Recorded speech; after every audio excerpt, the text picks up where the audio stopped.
सिया बोलाई प्रणाम करावा, सिया बोलाई प्रणाम करावा, प्रणाम करावा, प्रणाम करावा। सीता जी को साथ में लेकर राजा जनक जी ने सीता सहित गुरुजी परशुराम जी को प्रणाम किया है, आशीर्वाद दिया। परशुराम जी ने आशीर्वाद देकर सीता जी वहां से चली हैं। विश्वामित्र मिले पुनियाई, विश्वामित्र जी आगे बढ़े हैं, परशुराम जी को गले से लगाया है। पद सरोज में ले दो भाई, विश्वामित्र जी ने परशुराम जी को गले लगा रखा है और राम जी को कहते हैं राम जी आओ प्रणाम करो। लक्ष्मण जी को कहते हैं लक्ष्मण प्रणाम करो।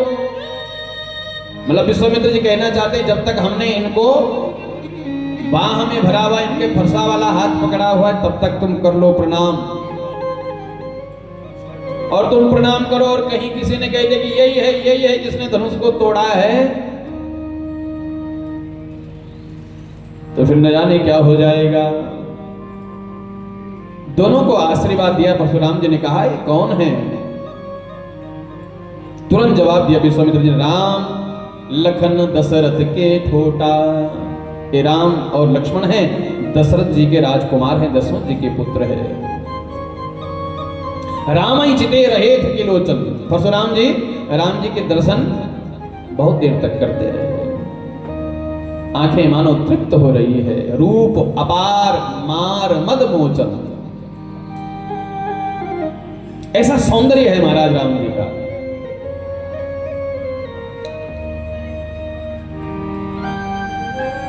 राम भक्त और कृष्ण भक्त दोनों संत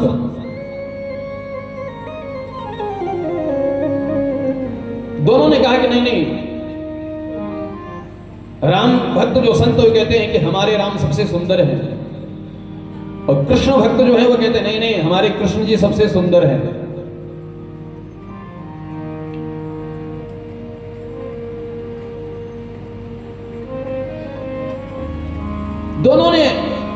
दोनों की महिमा, दोनों की सुंदरता का बखान किया, लेकिन अंत में निर्णय निकला कि राम जी ज्यादा सुंदर है। कैसे?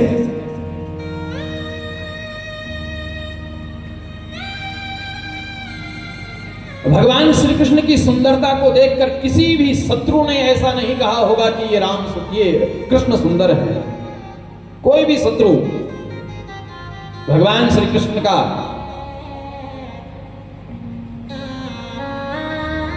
लेकिन राम जी के शत्रु खर और दूषण वो क्या कहते हैं? देख नहीं अस सुंदरताई, ऐसी सुंदरता हमने आज तक कहीं नहीं देखी है। भले इन्होंने हमारी बहन को कुरूप बनाया हो, लेकिन बद लायक ये दोनों बद के योग्य नहीं है। इतने सुंदर इनके साथ युद्ध नहीं करेंगे। तो जिनकी सुंदरता का वर्णन शत्रु भी करता हो, इतने सुंदर श्री राम जी हैं। परशुराम जी दर्शन कर रहे हैं। परशुराम जी ने राजा जनक को पूछा, राजा जनक ये इतनी भीड़ यहाँ क्यों लगी हुई है, क्या बात है? कहा अति भीड़, इतनी भीड़ क्यों है? अब बताते हुए जनक जी कांपने लग गए। क्या बताऊं? बड़ी मुश्किल से जनक जी ने कहा, समाचार कही जनक सुनाई, जे कारण महीप सब आए। जिस कारण से सभी महीप ये राजा लोग इतने इकट्ठे हुए हैं, सुनत वचन फिरे अनंत निहारे। राजा जनक ने कहा कि बिटिया का स्वयंवर रखा है, महादेव के धनुष पर जो प्रत्यंचा चढ़ा दे उसी के साथ विवाह करेंगे, जो इस धनुष को तोड़ देगा। धनुष को तोड़ देगा। नजर जैसे ही परशुराम ने घुमाई तो देखा, देखे चाप खंड महिनारे, धनुष टूटा हुआ पड़ा है। अत्यंत क्रोध परशुराम जी के भीतर प्रकट हो गया और जनक जी पर क्रोध करते हुए बोले, अतिरिस बोले बचन कठोरा, अतिरिस बोले बचन कठोरा, कहु जड़ जनक धनुष कै तोरा, कहु जड़ जनक धनुष कै तोरा, अतिरिस बोले बचन कठोरा, अतिरिस बोले बचन कठोरा। अतिरिस अत्यधिक क्रोध में परशुराम जी बोले, ए जड़, ए मूर्ख जनक, ये धनुष किसने तोड़ा? क्रोध में व्यक्ति की वाणी बिगड़ जाती है। जब क्रोध उत्पन्न होता है तो वो ये नहीं देखता क्या बोल रहा है। जनक जी संत है, सहज स्वभाव, लेकिन क्या कह रहे परशुराम जी? कहू जड़ जनक, ए मूर्ख जनक, ये धनुष किसने तोड़ा? बेग दिखाओ, उसको मुझे दिखाओ जिसने ये धनुष तोड़ा है, नहीं तो जहां तक तुम्हारा राज्य है पूरी पृथ्वी को पलट डालूंगा। अति क्रोध में बोले, अतिरिस से बोले, तो राजा जनक भी अति डर से बोले, अति डरो उतर दे नृप नाही, अति डरो उतर दे नृप नाही, कुटिला भूप हर से मन माही, कुटिला भूप हर से मन माही। अति डर के कारण राजा जनक से कुछ बोला नहीं जा रहा, क्या उत्तर दूं, किसने तोड़ा है? और जो वहां कुटिल राजा बैठे हुए हैं, कपटी राजा बैठे हुए हैं, अहंकारी राजा बैठे हुए हैं, वो ही कह रहे हैं अब तो बहुत आनंद आने वाला, बहुत अच्छा हुआ।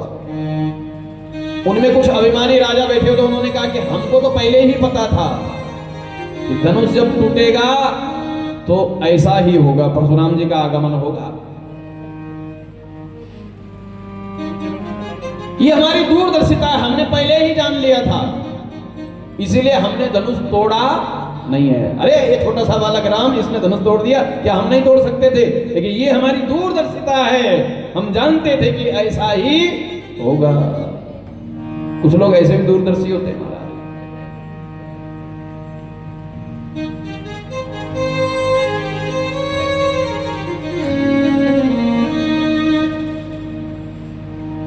परशुराम जी ने कहा, जनक जल्दी से दिखाओ।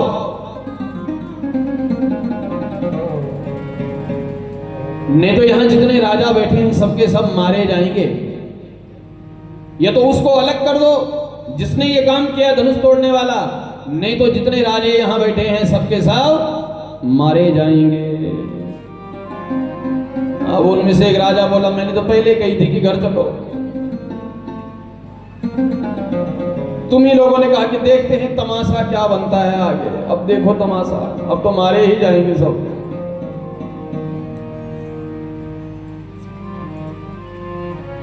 सब भयभीत हो रहे हैं, लेकिन कोई कुछ बोल नहीं रहा है। राम जी ने देखा यहां कोई कुछ बोल नहीं रहा है, लगता हमें ही बोलना पड़ेगा।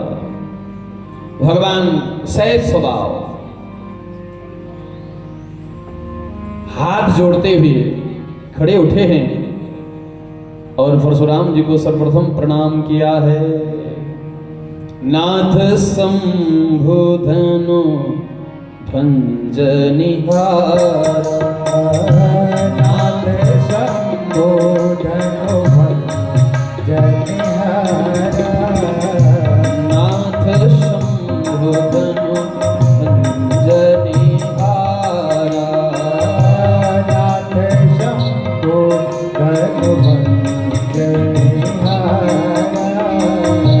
होई ही केहू एक दास तुम्हारा, होई केहू एक दास तुम्हारा, होई केहू एक दास तुम्हारा, होई केहू एक दास तुम्हारा।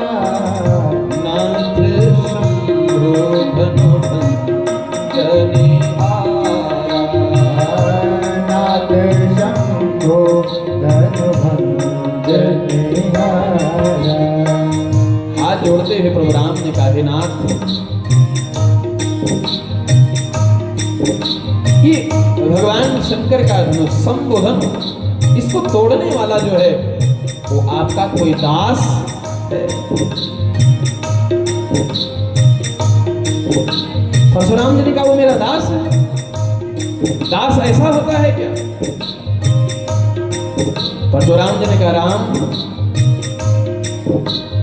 सुनहु राम जेहि शिव धन तोरा, शिव राम जेहि शिव धन तोड़ा, सुनहु राम जेहि शिव धन तोरा, सुनहु राम जय शिव धन तोड़ा, सहस बाहु सम सोरि कुमोरा, सहस बाहु सम मोरि कुमोरा, सुनहु राम जेहि शिव धन तोरा, सुनहु राम जय शिव धन तोड़ा, सहस बाहु सम सोरि कुमोरा, सहस बाहु सम मोरि कुमोरा। राम तुम कह रहे हो कि वो दास है मेरा? अरे जिसने ये अपराध किया वो मेरा दास नहीं, सहस्त्र बाहु के समान वो मेरा शत्रु है। जैसे सहस्त्र बाहु की हजारों भुजाओं को मैंने अपने इस फरसे से काट डाला है, जब तक उस उदंडी को जिसने ये धनुष तोड़ा है उसको अपने फरसे से न काट डालो, मुझे चैन आने वाला नहीं है। अब लक्ष्मण जी मुस्कुराए, सुनी मुनि बचन लखन मुस्काने, सुनी मुनि बचन लखन मुस्काने, सुनी मुनि बचन लखन मुस्काने, सुनी मुनि बचन लखन मुस्काने, बोले पर सुधर ही अपमाने, बोले पर सुधर ही अपमाने, बोले पर सुधर ही अपमाने, बोले पर सुधर अपमाने। परशुराम जी की बात सुनकर लक्ष्मण जी मुस्कुराए। लक्ष्मण जी आगे बढ़े और लक्ष्मण जी राम जी से कहते हैं, हे प्रभु इनके साथ जरा हम वार्तालाप कर लें। राम जी ने कहा इनसे तुम क्यों बात करोगे, हम कर रहे हैं ना। बोले इनकी भाषा का ज्ञान आपको नहीं है, तुम जानते हो इनकी भाषा? बोले हाँ हम इनकी भाषा बढ़िया ढंग से जानते हैं। अंग्रेजी बोलने वाले के साथ अंग्रेजी में बात की जाती है, हिंदी वाले के साथ हिंदी, पंजाबी वाले के साथ पंजाबी, गुजराती के साथ गुजराती, क्रोधी के साथ क्रोधी ढंग से ही बात की जाए। तो लक्ष्मण को भी क्रोध का ही स्वरूप कहा गया। तो लक्ष्मण जी कहते हैं इनकी भाषा के जानकार हम हैं, इनसे हम बात कर लेते हैं। तो राम जी ने कहा कि ठीक है करो तुम, जरा इनकी भाषा जब जानते हो तो बात कर लो तुम ही। लक्ष्मण जी आते हैं और परशुराम जी से कहते हैं, हे ब्राह्मण देव क्या आप धनुष हो? आप धनुष हो? नहीं धनुष तो नहीं, तो फिर क्यों टूटे जा रहे हो? अच्छा ठीक है आप धनुष नहीं हो, धनुष आपका है? नहीं हमारा नहीं है। किसका है? हमारे गुरुजी का है। अच्छा तो तुम्हारे गुरुजी ने मना किया था कि इसको तोड़ना मत? नहीं ऐसा तो मुझे बात नहीं हुई है।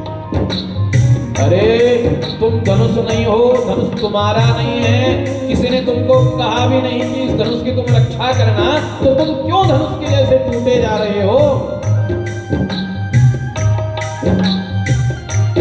परशुराम जी कहते हैं बच्चे तुम क्या इस धनुष को आम धनुष की तरह समझ रहे हो?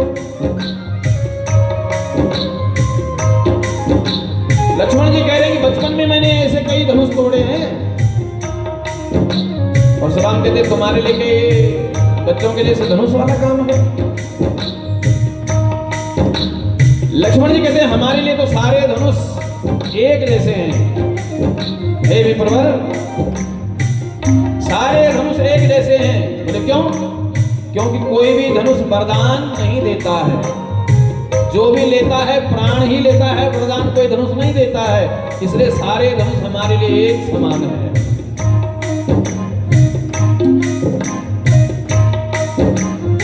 लेकिन विप्रवर आप क्यों टूट रहे हैं? कुछ लोग कहते हैं हम बहुत परेशान हैं, हम बहुत परेशान हैं। उनसे पूछा जाए कि क्यों परेशान हैं, तो वो यही कहेंगे कि हमको खुद पता नहीं कि हम क्यों परेशान हैं। तो लक्ष्मण जी ने कहा जब तुम धनुष में तुम क्यों टूटे जा रहे हो?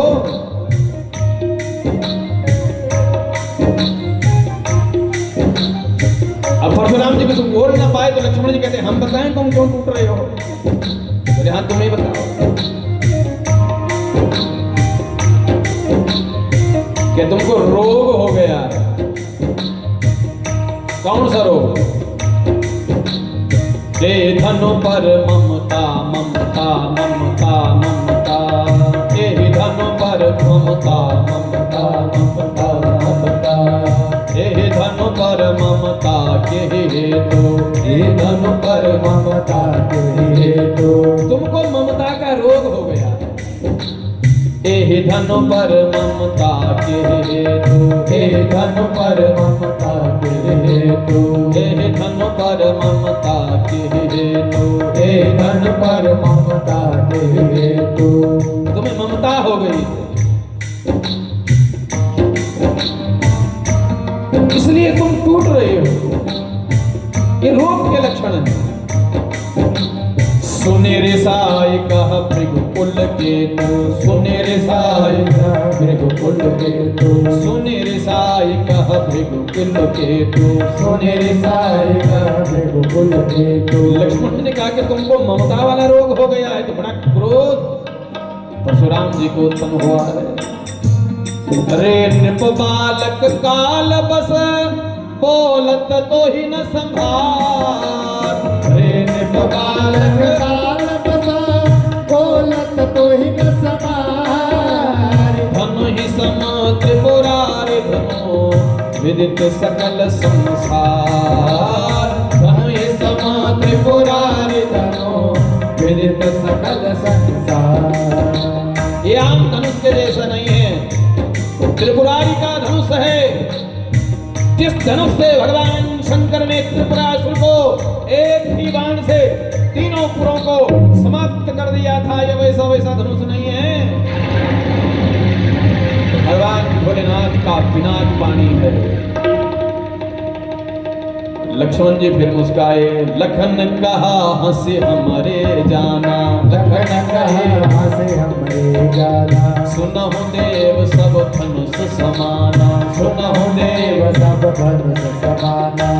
छुअत नि टूट रघुपति नहीं दोषु, छुअत टूट रघुपति हुन दोषु।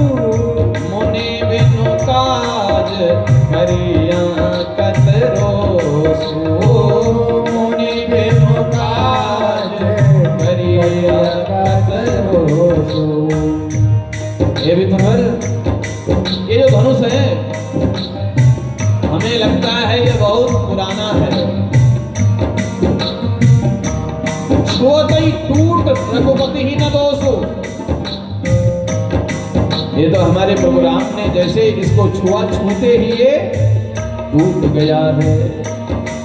और जो पहले से ही जर्जर हो और छूते ही टूट जाए, उसमें किसी का क्या दोष है? तुम इतनी सी बात के लिए क्यों क्रोध कर रहे हो? परशुराम ने कहा ये बालक डरता नहीं है, बड़ा निडर है, बोलता ही जा रहा है। तो परशुराम जी अपना फरसा आगे करते हैं। हे बालक, बोले चितई परसु की ओरा, बोले चितई परसु की ओरा। रे सख सुने स्वभाव न मोरा, रे सख सुने स्वभाव न मोरा। बालक इस फरसे की ओर देख, फरसे की ओर। तूने मेरे स्वभाव के बारे में अभी तक जाना नहीं है। मेरा स्वभाव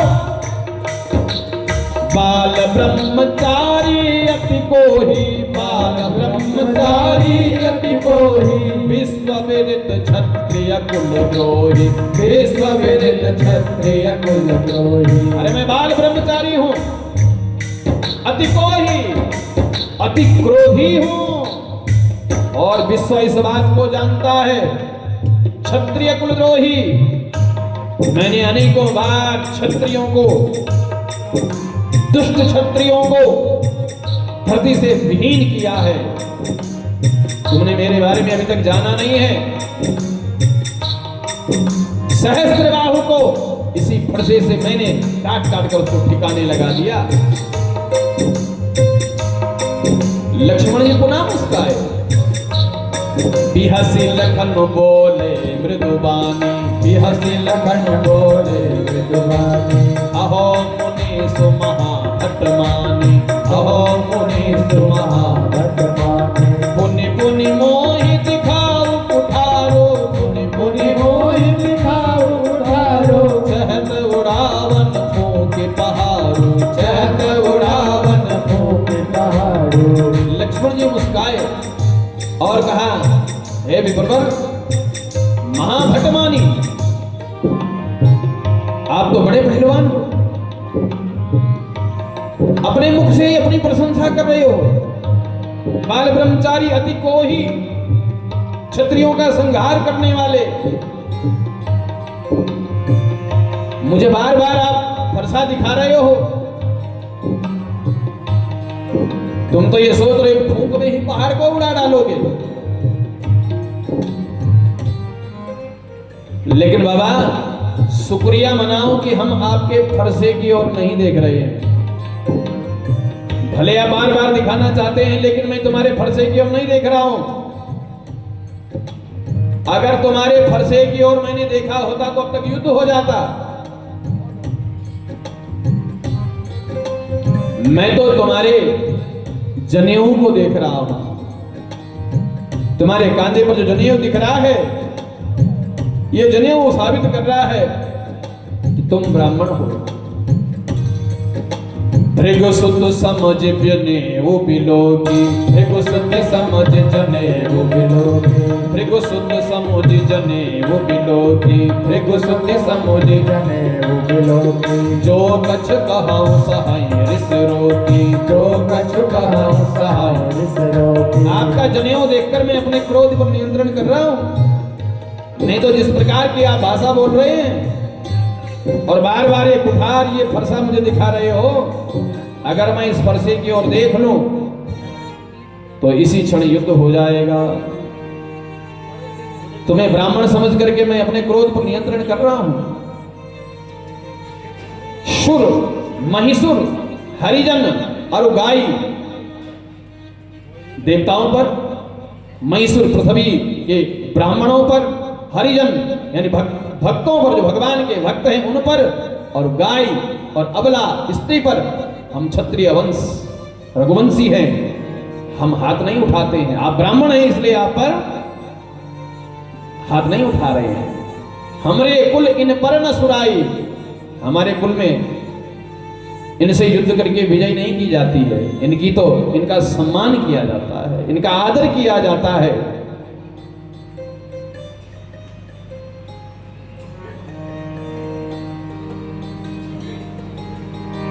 और आप बार बार अपना ही वर्णन करे जा रहे, अपने मुख से अपनी ही बड़ाई कर रहे हो। और एक बार नहीं, बार अनेक भांति बहुवर्णी आपने अनेक बार अपने बारे में बता दिया है। आप कौन हैं, कितने क्रोधी हैं, कितने बार आपने क्षत्रियों को जीता है। और अभी भी आपको संतोष नहीं है। नहीं संतोष तो पुनिकच कहो, फिर और कहो, कहते जाओ, हमें क्या मतलब। नहीं संतोष तो पुनिकच कहो, जनेरी से रोके दुसह दुख सहो। अपने भीतर ही अपने क्रोध को मत रोको, बोलते रहो, बोलते रहो।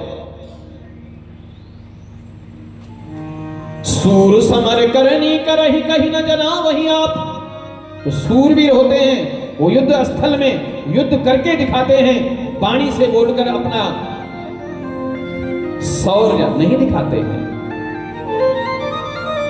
सूरवीर जो योद्धा होता है, वो योद्धा युद्ध करके दिखाता है, बातों के पहाड़ और बातों के पुल नहीं बांधता है। अब तो परशुराम जी, अब जाने देव दोष मोहि लोगो, अब मुझे कोई दोष मत देना कि बालक पर मैंने शस्त्र चलाया है। कटुवादी बालक वध जोगु, ये बालक वध के योग्य है, इसको मार डालना चाहिए।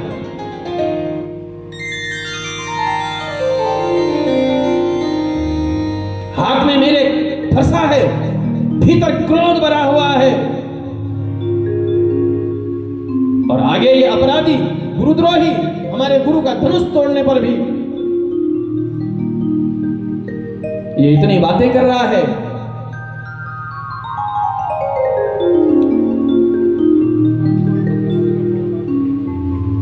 राम जी ने देखा कि बात बहुत ज्यादा बढ़ रही है।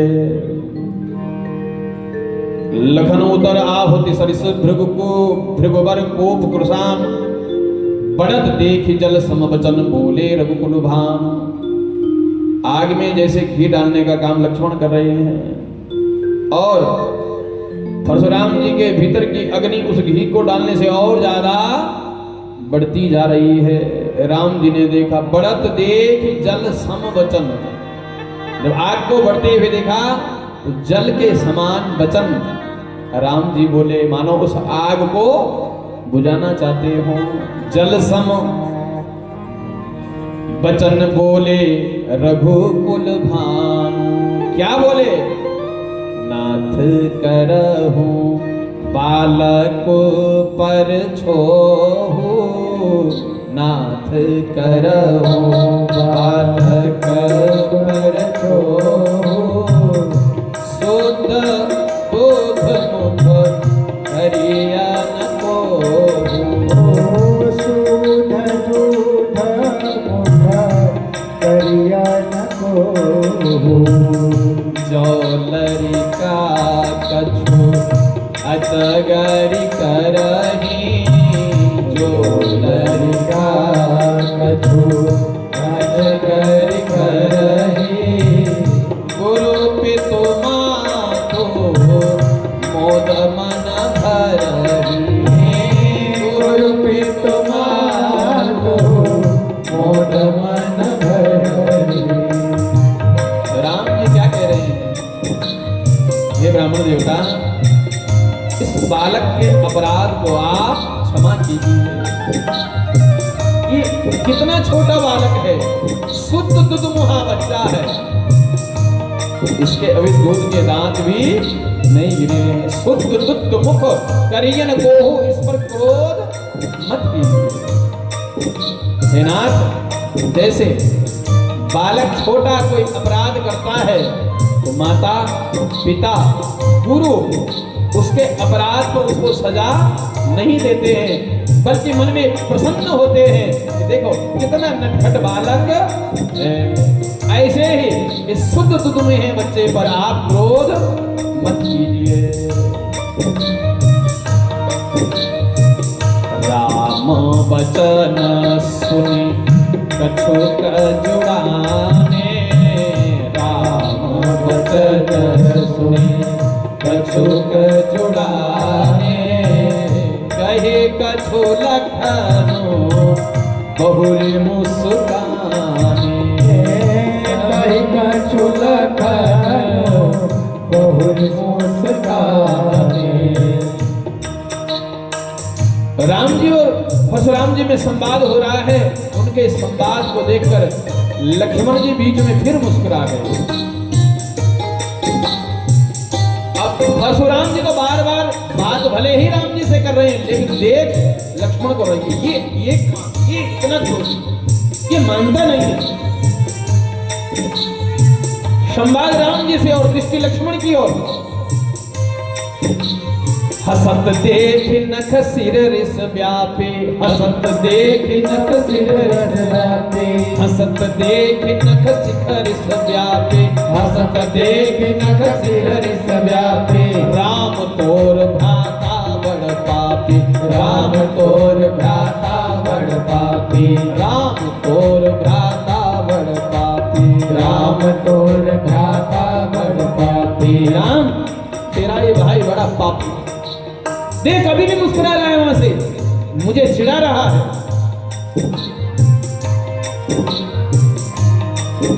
तुम बार बार मृदु वचन कहते हो,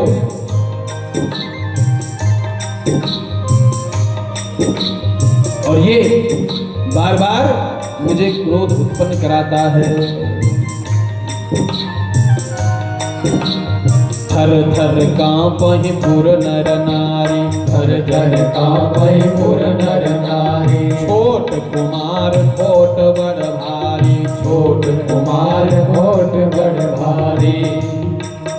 जनकपुर के लोग थर थर थर थर कांप रहे हैं। किससे? लक्ष्मण जी के स्वभाव को देखकर। छोट कुमार, ये बालक तो छोटा है लेकिन बहुत छोटा है। परशुराम जी के सामने कोई खड़ा नहीं हो सकता है, लेकिन इसको देखो निर्भय होकर के वार्तालाप कर रहा है।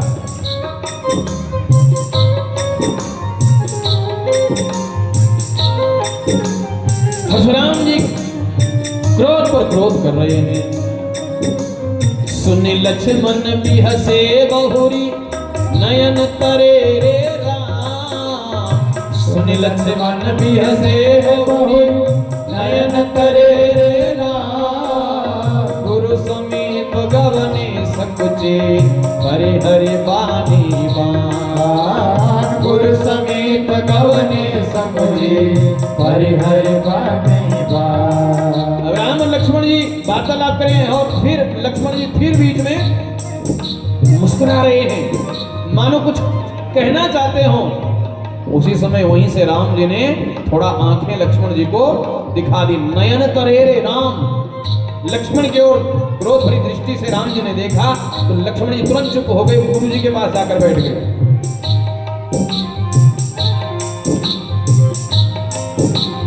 कितना संयम है लक्ष्मण जी में। है क्रोध उत्पन्न भीतर है, परशुराम जी से क्रोध में बातें कर रहे हैं, लेकिन जैसे ही राम जी कहते हैं वैसे ही बैठ जाते हैं।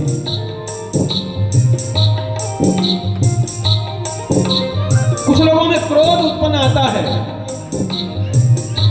एक संत कथा सुना रहे थे, उन संत के साथ एक और संत थे, थोड़ा कमजोर थे।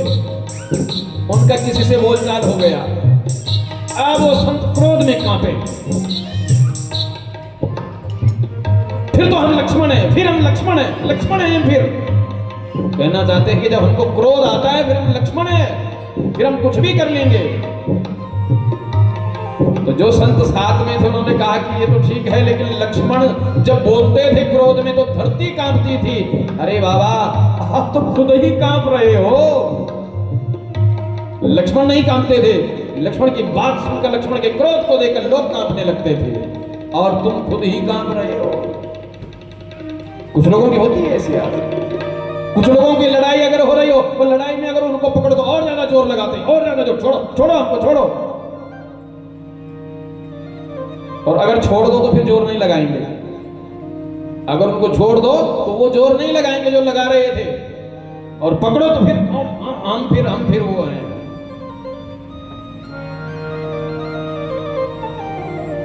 नयन तरे रे राम। राम ने लक्ष्मण जी को आंखों से जैसे देखा तुरंत जाकर गुरु जी के पास बैठ गए।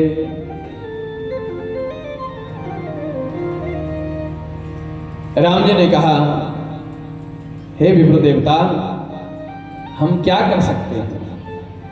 आप जो कहो वो हम करने के लिए तैयार हैं। परशुराम जी ने कहा, करना क्या है? ये बालक जब तक सामने खड़ा है और हाथ में मेरा फरसा है, इसको मेरी नजरों से दूर कर दो, नहीं तो ये मेरे हाथ से मारा जाएगा। बेग करहूं कि ना आंखें टोट ओटा, मेरी आंखों की ओट से इसको दूर कर दो, हटा दो इसको यहां से। लक्ष्मण जी ने कहा, बिहसे लखन महा मन माही, और बोले, मोदेव नयन कतहु कोई नहीं। परशुराम जी को कह रहे हैं, विप्रवर अपनी आंखें ही बंद कर लो, हम आपको दिखेंगे ही नहीं। मोदेव नयन कतहु को नहीं। अब तो परशुराम जी को लगा कि इन दोनों भाइयों की मिली भगत है। एक ठंडा कर रहा है, एक गर्म कर रहा है, हो क्या रहा है? परशुराम तब राम प्रति बोले अति क्रोध, शंभु सरासन तोरि सट करसि हमार प्रबोध। राम, तुम्हें लगता है कि तुमने शिव के धनुष को तोड़ दिया,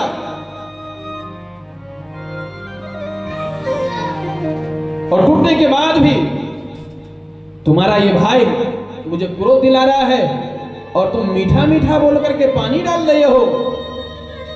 ये जो तुम्हारा भाई बोल रहा है तुम्हारी सम्मति से बोल रहा है। बंधु कहां कटु सम्मत तोरे, तुम्हारी सम्मति से बोल रहा है। तू छल विनय कर सिकर जोरे, और तुम मेरे सामने हाथ जोड़कर छल कर रहा है, मेरे सामने विनती कर रहा है मुझसे बार बार। करो पर दोष गोर मोर संग्रामा, नाहित छाड़ कहा रामा। मुझसे युद्ध करो, और युद्ध नहीं करते तो राम कहा ना छोड़ दो। राम जी ने कहा सारा झगड़ा नाम का ही हो रहा है।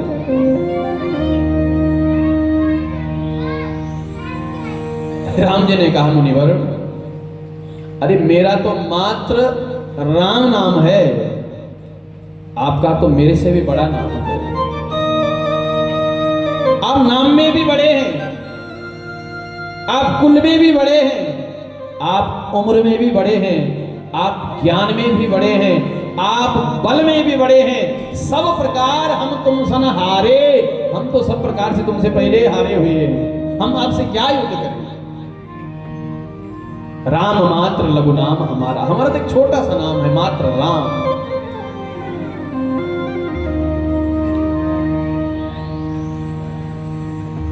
परशुराम जी क्या कह रहे हैं, तुम्हें अहंकार हो गया है। किस चीज का? भंजऊ चाप ताप बड़बाड़ा, अहमिति मनहु जीत जग उठाड़ा। तुम्हारे भीतर अहंकार हो गया, तुमने शिव के धनुष को तोड़ा है। राम जी के भीतर कभी अहंकार तो आया ही नहीं है। अब राम जी बोले हैं, राम कहा मुनि कहूं विचारे, राम कहा मुनि कहूं विचारे। ऋषि अति बड़े लघु शोक हमारी, ऋषि अति बड़े लघु शोक हमारी। राम जी ने कहा है मुनिवर, विचार करके थोड़ा बोलिए। ऋषि अति बड़ी, आपका जो क्रोध है वो बहुत बड़ा है और हमारी जो गलती है वो बहुत छोटी है। ऋषि अति बड़ी लघु चूक हमारी, हमारी जो गलती है वो बहुत छोटी है, और आप इतना बड़ा क्रोध कर रहे हो, हमको ही अहंकारी बोल रहे हो। छुअत ही टूट पिनाक पुराना, हमारी छूते ही ये टूट गया था। मैं इसको छूते ही टूट गया, किस बात का अभिमान कराऊं, मैंने तो ताकत भी नहीं लगाई, बिना ताकत के ही टूट गया, इसमें किस बात का अभिमान। हे ब्राह्मण देवता, विप्र वंश कई असि पर्वताई, अवै होई जो तुम्हें डराई। ब्राह्मण वंश की ये विशेषता है, जो आपसे डरेगा उसका कल्याण हो जाएगा। उभय होई जो तुम्हें डराई, आपके सामने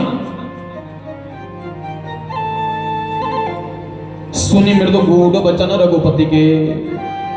परशुराम जी ने जब ऐसे वचन सुने कि ब्राह्मण के वंश की ये विशेषता है कि ब्राह्मण से यदि कोई डर के रहेगा तो उसका कल्याण हो जाएगा, उसका भला हो जाएगा, उसकी विजय हो जाएगी।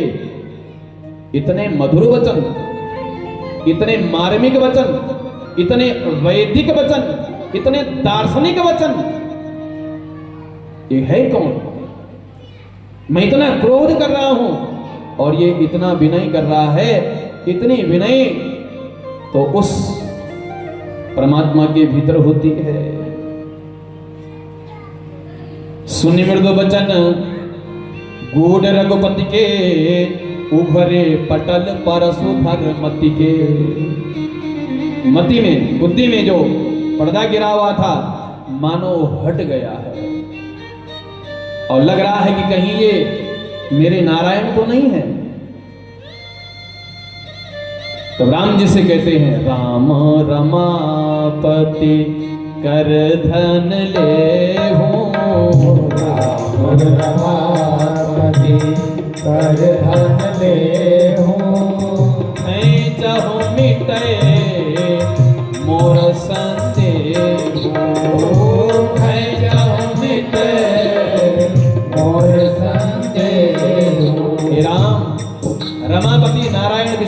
ये धनुष, कारंग धनुष, इसे आप अपने हाथ में लीजिए। यदि आपने इस पर प्रतिज्ञा चढ़ा दी तो मैं समझ जाऊंगा कि आप कौन हैं। परशुराम जी ने जैसे इतना कहा, परशुराम जी के कांधे से धनुष अपने आप निकल गया और राम जी के हाथ में पहुंच गया। देत चाप आप ही चले गए हूं। जो जड़ था वो चेतन हो गया, चेतन होकर के चला गया। परशुराम मन विस्मय भयऊ, परशुराम जी आश्चर्यचकित हो गए। ये जड़ धनुष मेरे हाथ से निकल करके चला गया, ये चेतन हो गया और मैं कब से अपना हाथ उठाए हूं फरसा लेकर के कि काट डाल, ये चलता ही नहीं है। लक्ष्मण जी ने कहा कि सामने देखो है कौन, जो चढ़ही चैतन्य करई, जो जड़ को चेतन और चेतन को जड़ करने वाला है वही सामने खड़ा है। तब तक राम जी ने उस धनुष पर प्रतिज्ञा चढ़ा दी। कहा विप्रवर बोलो कहां इसको संधान करूं। परशुराम जी हाथ जोड़कर खड़े हो गए, हे राम, इस धनुष से आप मेरे पुण्य लोगों को समाप्त कर दीजिए, मेरे पुण्यों को समाप्त कर दीजिए, मेरे पुण्य मिटा डालिए। किसी ने कहा कि पुण्य ही समाप्त करा रहे हैं। लक्ष्मण जी ने तब तक कहा कि पाप भी समाप्त करा दो। पाप, परशुराम जी ने कहा पाप है ही नहीं। क्यों? सन्मुख होई जीव मोहि जबहि, सन्मुख होई जीव मोहि जबहि, जनमा कोटि अख नासहु तबहि, जनमा कोटि अख नासहु तबहि।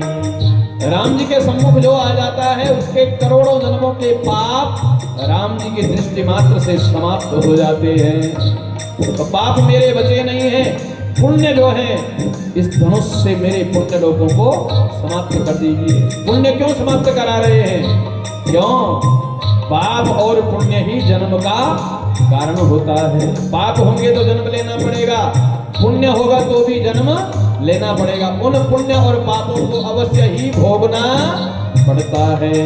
अवश्यमेव भोक्तव्यम कृतम कर्म शुभा शुभम, शुभ और अशुभ दोनों कर्मों को भोगने के लिए दोबारा जन्म लेना पड़ता है।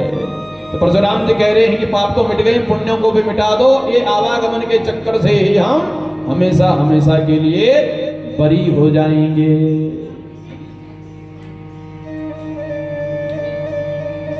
अब तो परशुराम जी हाथ जोड़कर खड़े हो गए।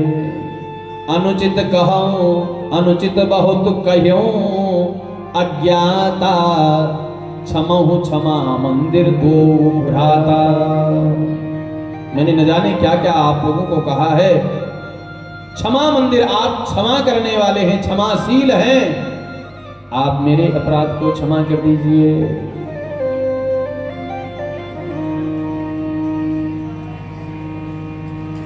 आप जगत के स्वामी हैं,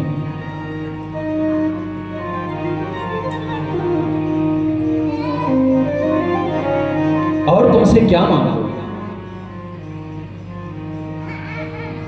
हे रोम रोम में बसने वाले राम,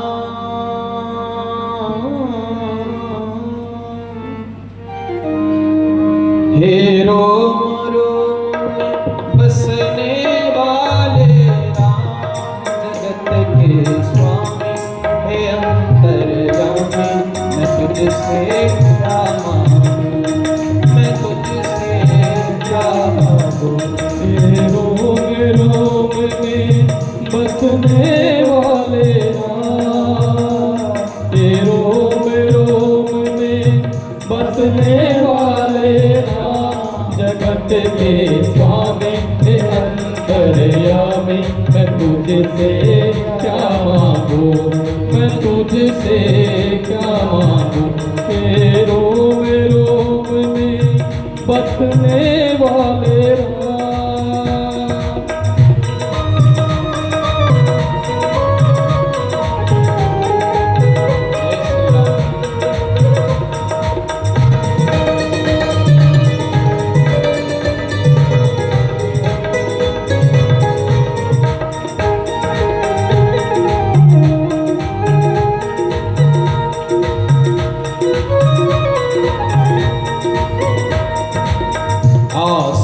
बंधन तोड़ चुकी हूँ, आशा बंधन तोड़ चुकी हूँ, तुझ पर सब कुछ छोड़ चुकी हूँ, तुझ पर सब कुछ छोड़ चुकी हूँ।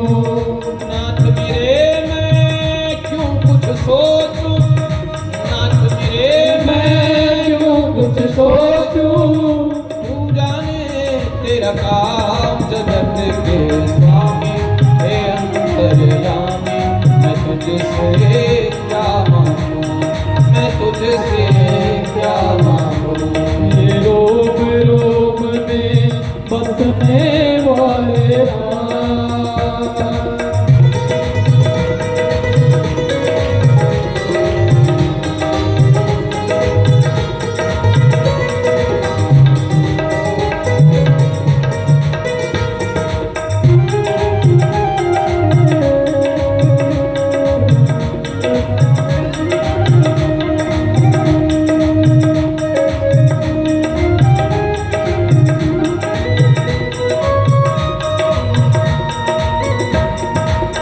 तेरे चरण की धूल जो पाए, वो कंकर हीरा हो जाए, तेरे चरण की धूल जो पाए, वो कंकर हीरा हो जाए। भाग मेरे जो मैंने पाया,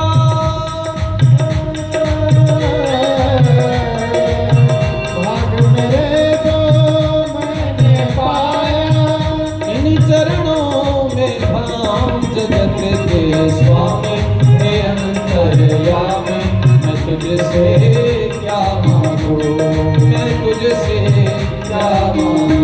हे रोग रोग में बसने वाले राम,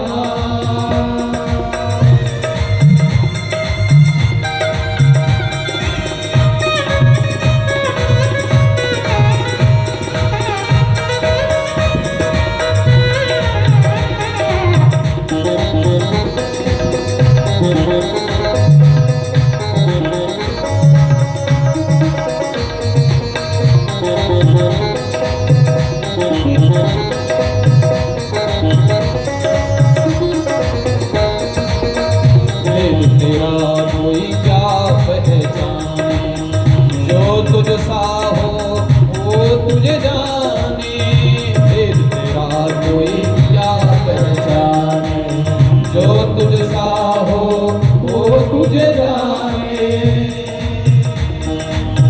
तेरे किए को हम क्या देवे, तेरे किए को हम क्या देवे, तेरे किए को हम क्या देवे, भले बुरे का नाम जगत के स्वामी, हे अंतर्यामी, मैं तुझसे क्या मांगू, मैं तुझसे क्या मांगू। हे रोम रोम में बसने वाले राम, हे रोम रोम बसने वाले राम, जगत के स्वामी, हे अंतर्यामी, मैं तुझसे क्या मांगू, मैं तुझसे क्या मांगू, मैं तुझसे क्या मांगू। कहीं जय जय जय रघुकुल के तू, कहीं जय जय जय रघुकुल के तू, हे गोपति गए बनहि तप हेतु, हे गोपति गए बनहि तप हेतु, कहीं जय जय जय रघुकुल के तू, जय जय जय रघुकुल परशुराम जी ने राम जी की जय जयकार करी, जय हो आपकी जय हो। और जय जय करते हुए तपस्या करने के लिए जंगल की ओर पहुंच जाते हैं। परशुराम जी के जाने के बाद सबके भीतर जो भय भरा हुआ था सब निर्भय हो गए, सब प्रसन्न हो गए। कहा मुनि सुनो नरनाथ प्रवीणा, रहा विवाह चाप आभीना। विश्वामित्र जी कहते हैं राजा जनक जी, शर्त यही थी जो धनुष को तोड़ेगा उसके साथ सीता का विवाह हो जाएगा। धनुष टूट गया, जयमाला हो गई, वैसे तो विवाह पूरा हो चुका है, लेकिन तदपि जाय तुम करहु अब जथा वंश व्यवहार। अपने अपने कुल की भी कोई रीति होती है, वंश की परंपरा होती है। आपकी वंश परंपरा में जिस प्रकार वैदिक पद्धति से विवाह किया जाता हो वो भी आप पूरा करें। बूझि विप्र कुल वृद्ध गुरु, वेद वेदिते आचार। वेद में विवाह की जो विधि है उसको पूरा कीजिए। बोले गुरुजी क्या करना चाहिए? बोले ऐसा करो, पत्र लिखो अयोध्या के लिए राजा दशरथ को, तुम बारात लेकर के आओ। जब बारात आएगी तभी तो विवाह होगा। राजा जनक ने तुरंत पत्र लिखा, अपने मंत्री सेनापति के पास पत्र भेजा। पत्र अयोध्या में पहुंचता है। अयोध्या में राजा जनक ने जैसे उस पत्र को पढ़ा, राम जी के विवाह की खबर पाई, पूरी अयोध्या में एक खुशी की लहर दौड़ पड़ी। सब बारात में चलने के लिए तैयार, पूरे अवध नगरी वाले सज धजने लग गए सारे के सारे।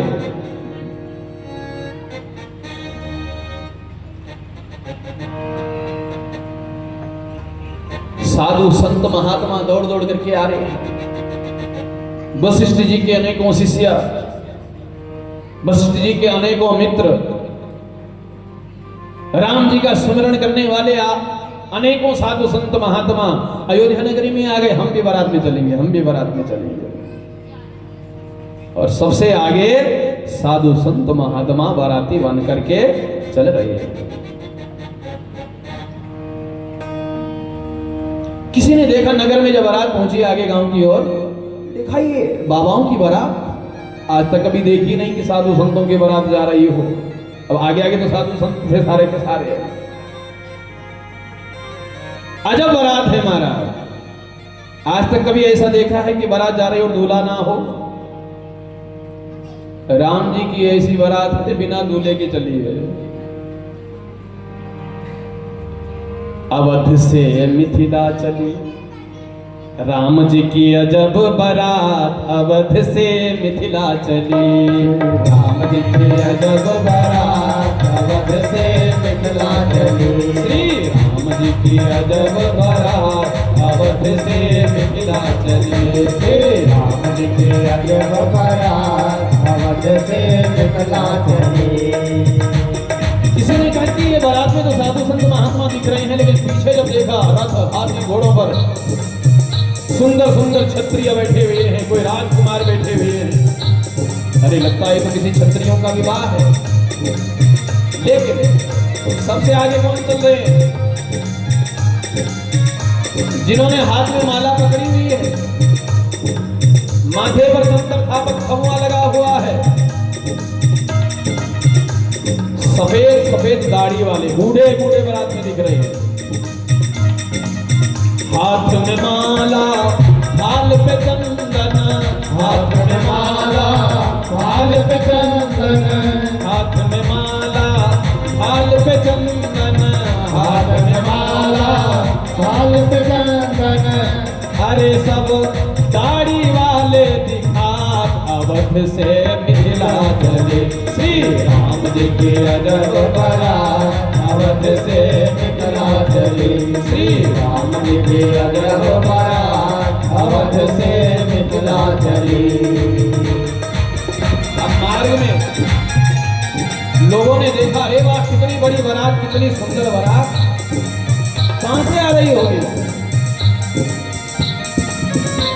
तो मार्ग में अनेकों गांव आए, गांव में लोग पूछ रहे हैं, अरे ये बारात कहां से आ रही है?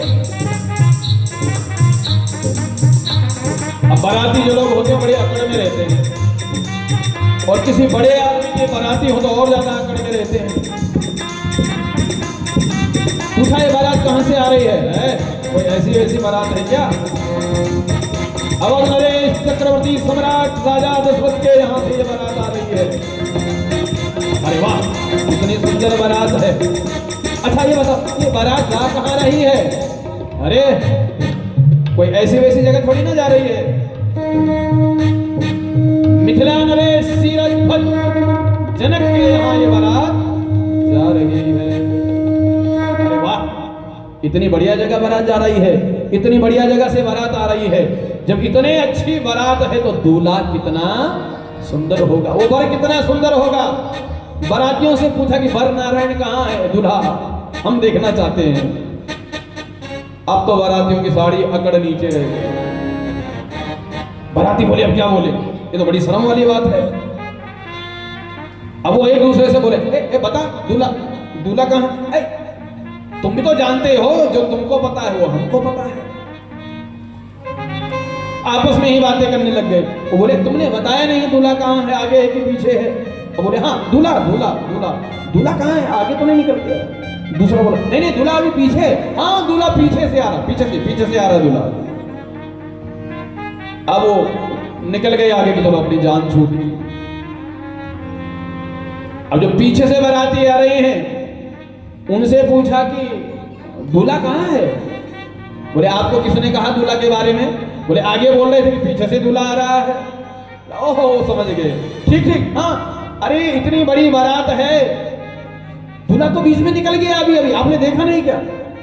दूल्हा अभी निकल गए हैं आगे। अरे इतनी बड़ी बारात में कहां तक नजर डालोगे, तुम्हारी नजर से शायद छूट गए होंगे, दूल्हा तो निकल गए आगे। मतलब कहना क्या चाहते हैं कि दूल्हा तो पहले ही पहुंच रखे हैं वहां, और उन्हीं ने तो सारा इंतजाम किया है कि तुम आओ वहां से, हमने यहाँ सब कुछ तैयार करके रखा हुआ है।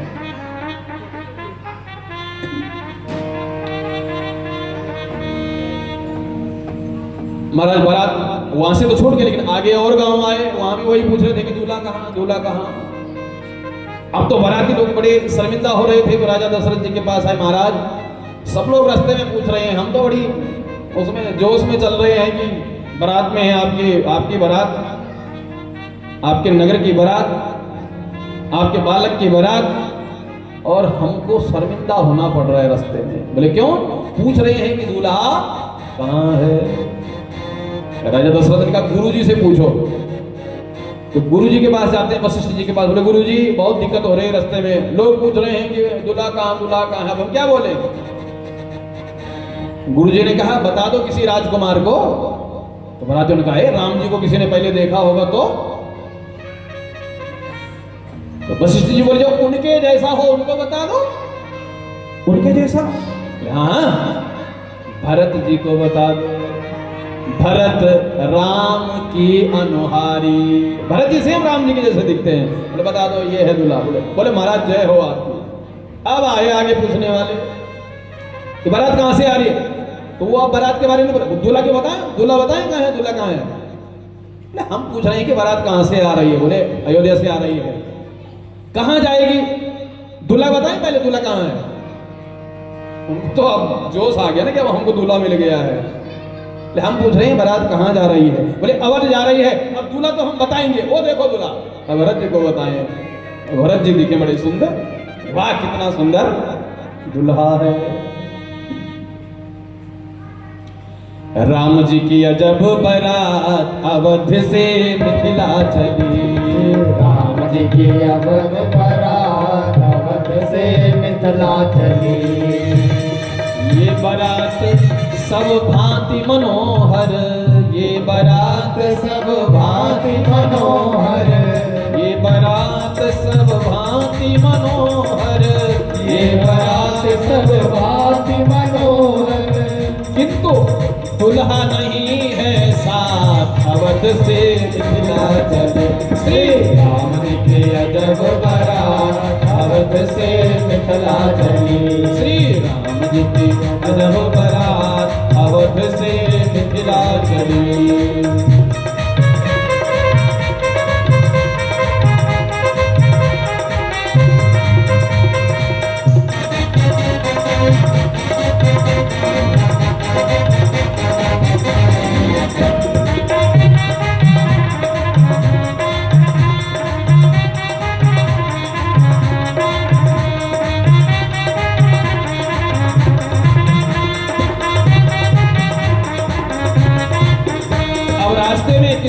ने पूछा और आगे जा गांव में जाकर, ठीक है अयोध्या से बारात आ रही है, जनकपुर को जा रही है, दूल्हा भी बहुत सुंदर है, लेकिन विवाह की तिथि कौन सी निश्चित हुई है?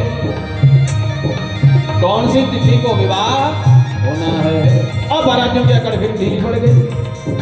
ये तो पता ही नहीं है कि बारात विवाह का लगन कौन सा है, फेरे कब पड़ने हैं। यहाँ बारात जा रही है वहीं निश्चय होएगा कि कब बारात के लगन होएगा। और रास्ते में पूछ रहे हैं कि विवाह की तिथि कौन सी है, कोई ना बता पाए। इतने बाराती किंतु किसी को, इतने बाराती किंतु किसी को, इतने बाराती किंतु किसी को, इतने बाराती किंतु किसी को, नहीं विवाह तिथि ज्ञात अवध से मिथिला चली। श्री राम जी की अजब बारात अवध से मिथिला चली। श्री राम जी की अजब बारात अवध से मिथिला चली। श्री राम जी की अजब बारात अवध से मिथिला चली। जिस बारात में दुल्हा ही नहीं है, वर नारायण ही नहीं है, गोस्वामी जी ने लिखा हुआ है, बनही न बरनत बनी बराता। बनही न बरनत यानी वर नारायण को बना नहीं है, लेकिन बारात बहुत बड़ी बनी हुई है। किसी ने कहा है कि राम जी की बारात में सब बने ही बने हैं, बस और कुछ नहीं, बना बना ही चल रहा है सब। कैसे?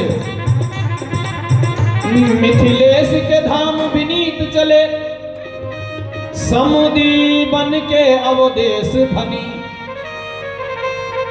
ध्यान से सुने, मिथिलेश के धाम विनीत चले, समुदी बन के अवदेश धनी।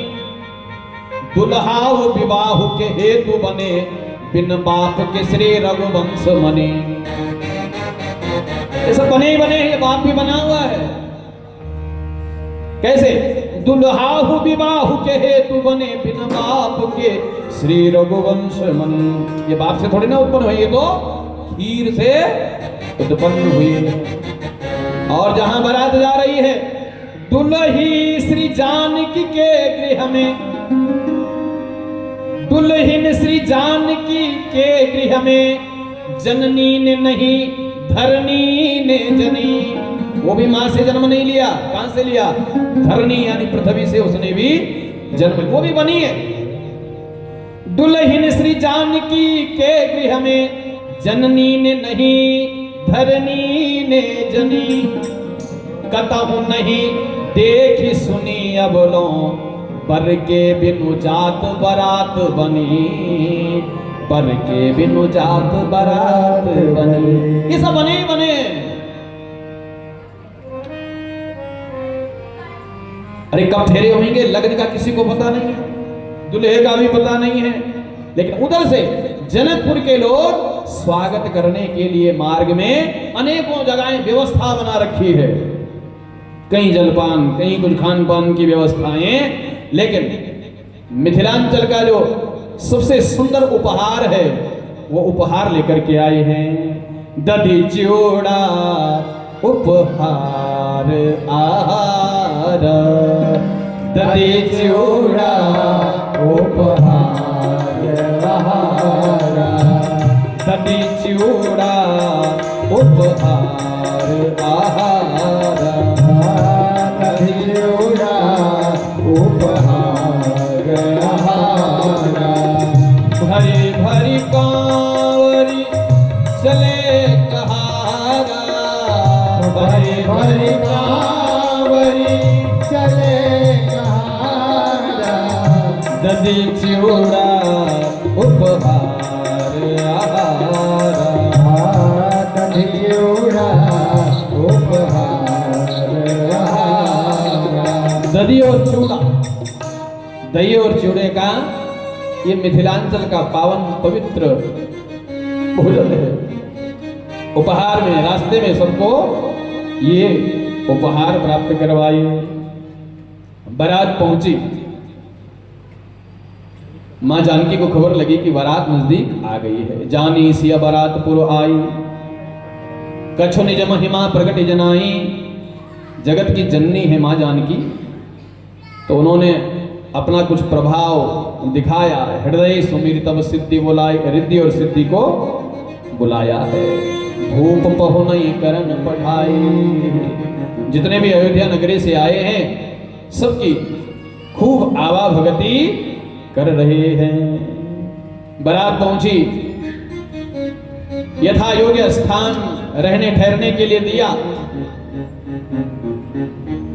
किसी ने कहा बारात में दो ऐसे भी आए हैं सेम राम और लक्ष्मण के जैसे दिख रहे हैं। भरत और शत्रुघ्न राम लक्ष्मण के जैसे, राम के जैसे भरत और लक्ष्मण जी के जैसे शत्रुघ्न, दो बालक और आए हैं।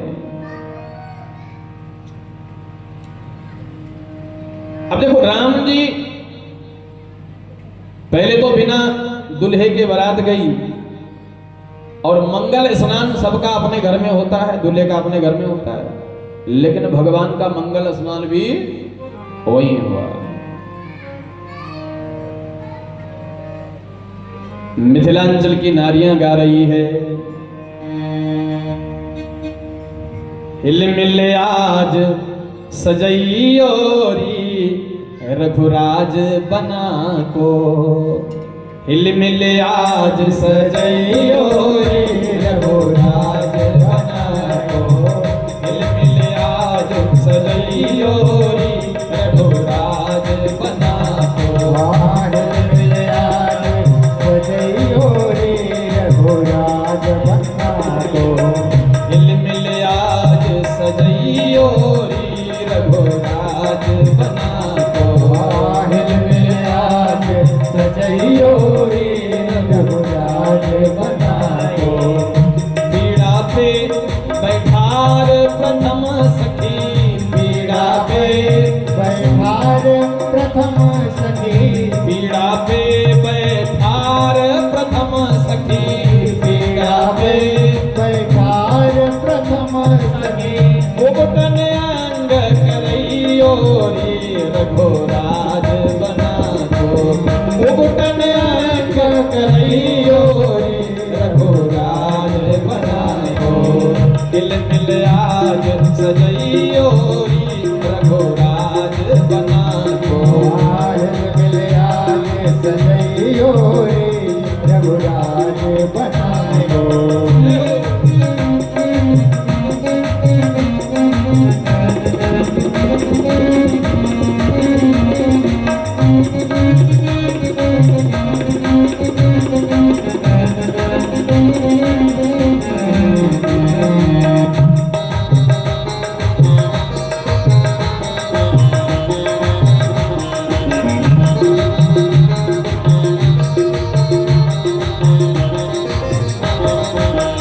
पियरी धोती केसरी जामा, पियरी धोती केसरी जामा, पीरी धोती केसरी जामा, पीरी धोती केसरी जामा, कनवा के पहिरइयोरी रघुराज बना को, कनवा के पहिरइयोरी रघुराज बना को, हिल मिल आज सजइयोरी रघुराज बना को, हिल मिल आज सजइयोरी रघुराज बनाई को।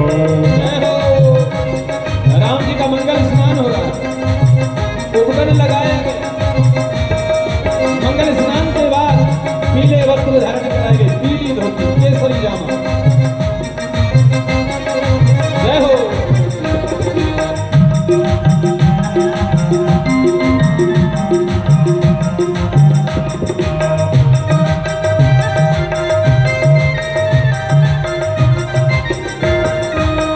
तेल फुलेल लगाय विविध विधि, तेल फुलेल लगाय विविध विधि, तेल फुलेल लगाय विविध विधि, तेल फुलेल लगाय विविध विधि, अलकन अतर लगइयोरी, अलकन अतर लगइयोरी रघुराज बना को, दिल मिल आज सजइयोरी रघुराज बना को, दिल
बनाए दो।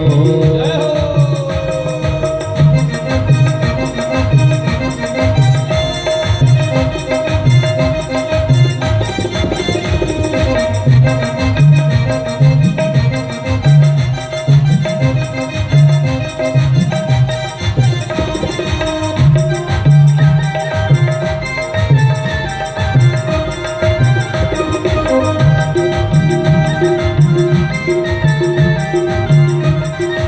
राम जी का उत्तम लग गया, मंगल स्नान हुआ, पीले वस्त्र धारण कर लिए, तेल फुलेल अत्र आदि भगवान को सुसज्जित कर दिया, हाल पर रौली, माथे पर चंदन लगा दिया, बड़े सुंदर रामलला लग रहे हैं।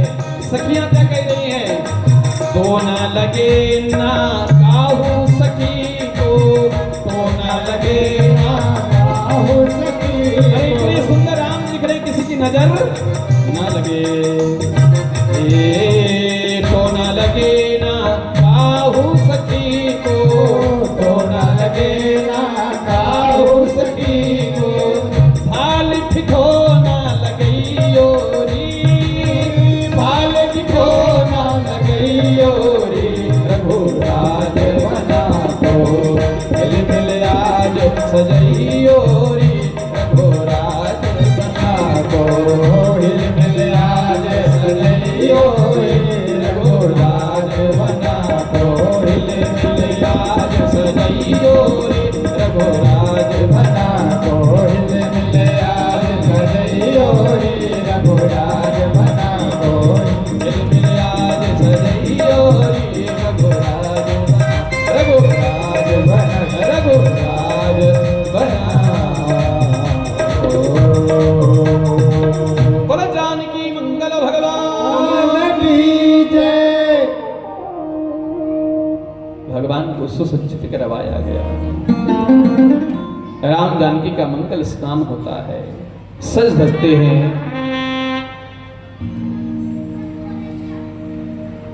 विवाह की तिथि निश्चित हुई, अगहन शुक्ल पंचमी, मार्गशीर्ष शुक्ल पंचमी के दिवस गोधूली बेला में फेरे होने हैं, निश्चित किया गया। समय आया, वो घड़ी आई, अगन शुक्ल पंचमी आई, सायंकाल का समय प्रारंभ हुआ। कुलगुरु ने गणेश आदि देवताओं का पूजन किया। आचारु करे गुरु गौरी गणपति, मुदित विप्र पूजावहि। सुर प्रगट पूजा लेहि दे, अशेष अति सुख पावहि। मधुकर मंगल द्रव्य जोड़े, समय मुनि मन मुंजय। कुल रीति प्रीति समेत रवि कई, देख सब आदर कियो। माति देव उदाई सीतै, सुभग सिंहासन भयो। सुभग सिंहासन भयो। कुल की रीति प्रारंभ हुई। कुल रीति कौन से कुल से? सूर्यवंश, सूर्यवंश का कुल है। और गोस्वामी जी गए, साक्षात सूर्य भगवान वहां अवतरित हुए हैं, वहां पर पहुंचे हैं, अपने कुल की रीति के बारे में बताए। कुल रीति प्रीति समेत रवि कई, कुल की जो रीति है, रवि यानी सूर्य ने बताई कि हमारे कुल की परंपरा क्या है। उस कुल परंपरा के अनुसार विवाह हुआ। तब जनक पाई वशिष्ठ आयसु, ब्याह साज समारी। तब जनक पाई वशिष्ठ आयसु, ब्याह साज समारी। जनक जी ने राम और जानकी का विवाह संपन्न हुआ। लेकिन विवाह होते ही गुरु वशिष्ठ ने राजा जनक से कहा, हे राजन, मैं देख रहा हूं कि तुम्हारे घर में 3 और कन्याएं दिख रही है, और हमारे साथ 3 और राजकुमार है कुंवारे। हम चाहते हैं कि इनका भी विवाह कर दिया जाए। किसी ने तो कहा कि राम जी ने कहा कि मैं अकेला अपना विवाह नहीं, अयोध्या से जितने नवयुवक आए हैं विवाह के योग्य, उन सब का विवाह आज ही होना चाहिए। और सब अपने अपनी कन्याओं को सुसज्जित करने लग गए। जितने भी यहां से नवयुवक राजकुमार गए हैं, बालक गए हैं, सबको दुल्हा के जैसा सजाया गया। किसी ने कहा इसीलिए राम जी की बारात 6 महीने तक मिथिलांचल में रही। यूं कहो कि सर्दियों में गए तो गर्मियों में आए, और गर्मियों में गए तो सर्दियों में लौटे। 6 महीना, 6 महीने तक छांट फांट चलती रही। इसका विवाह किससे किया जाएगा? तो जितने अयोध्या वाले गए थे सबका सब विवाह मिथिलांचल जनकपुर के बेटियों के साथ हुआ। सीरध्वज और कुशध्वज की 4 कन्याएं राम जी का विवाह मां जानकी के साथ हुआ। मांडवे श्रुत कीरति उर्मिला कुंवारी लयहंकारी के। मांडवे श्रुत कीरति उर्मिला कुंवारी लयहंकारी के। मांडवी का विवाह भरत जी के साथ हुआ। लक्ष्मण के साथ उर्मिला का विवाह हुआ, और शत्रुघ्न के साथ श्रुतकीर्ति का विवाह हुआ। और विवाह में कोई कमी नहीं रखी गई। जैसे राम जी का सीता के साथ हुआ, ठीक उसी प्रकार उसी विधि विधान से जसे रघुवीर ब्याह विधि वरणी, जसे रघुवीर ब्याह विधि वरणी, सकल कुंवर ब्याहे तेहि करनी, सकल कुंवर ब्याहे तेहि करनी, सकल कुंवर ब्याहे तेहि करनी। बालकांड यहां पर समाप्ति की और अंत में सोरठा गोस्वामी जी ने लिखा, सिया रघुवीर विवाह जे प्रेम गावहि सुनहि, तिन कहूँ सदा उछाहो मंगलायतन राम जसो। सिया रघुवीर विवाह, ये मां जानकी और राम जी का जो विवाह है, सप्रेम से जो गाएगा और प्रेम से जो इसको सुनेगा, तिनकहु सदा उछाओ, उनके जीवन में सदा मंगलायतन राम जस। मंगल ही मंगल उनके जीवन में सदैव बना रहेगा। बालकांड भगवान राम जी के चरणों में समर्पित प्रारंभ होता है अयोध्या कांड। यस्यांके च विभाति भूधर सुता, देवात्वगा मस्तके, ढाले बाल विधुर गले जगरलम, यस्यो रसी व्याल रात, सोयम भूति विभूषणः सुरवरः, शर्वाधिपः सर्वदा, शर्वः सर्वगतः शिवः शशिनिभः, श्रीशंकरः पातु मां, श्रीशंकरः पातु मां। गोस्वामी जी लिख रहे हैं, जब ते राम ब्याही घर आए, जब ते राम ब्याही घर आए, नित नव मंगल मोद बधाई, नित नव मंगल मोद बधाई, भुवन चारि दस भूधर धारी, भुवन चारि दस भूधर धारी, सुकृत मेघ बरसहि सुख भारी, सुकृत मेघ बरसहि सुख भारी, जब तेरा जब तेरा जब तेरा। जब से राम विवाह करके घर लौटे हैं, 4 दुल्हनी घर के भीतर आई हैं, स्वागत सत्कार हुआ है।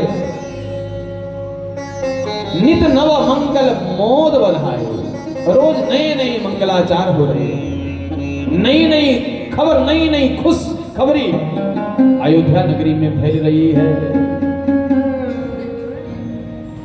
सुकृत मेघ बरसई सुख भारी, अत्यधिक सुख अयोध्या में आ गया है। त्रिभुवन तीन काल जग माही, भूरि भाग दशरथ सम नाहि, भूरि भाग दशरथ सम नाहि। दशरथ जी के जैसा कोई सौभाग्यशाली नहीं है। अति सुख आज अयोध्या में बरस रहा है, और जहां अति लग जाता है वहां गड़बड़ हो जाता है। अति का सहाय न बोलना, अति का भला न बोलना, अति की भली न चुपो, अति का भला न। अति बरसना भी ठीक नहीं है, अति सूखा भी अच्छा नहीं, अति बोलना भी अच्छा नहीं, अति चुप भी अच्छा नहीं है। अति सुख भी अच्छा नहीं है और अति दुख भी अच्छा नहीं। सुख दुख में समानता बनी रहे।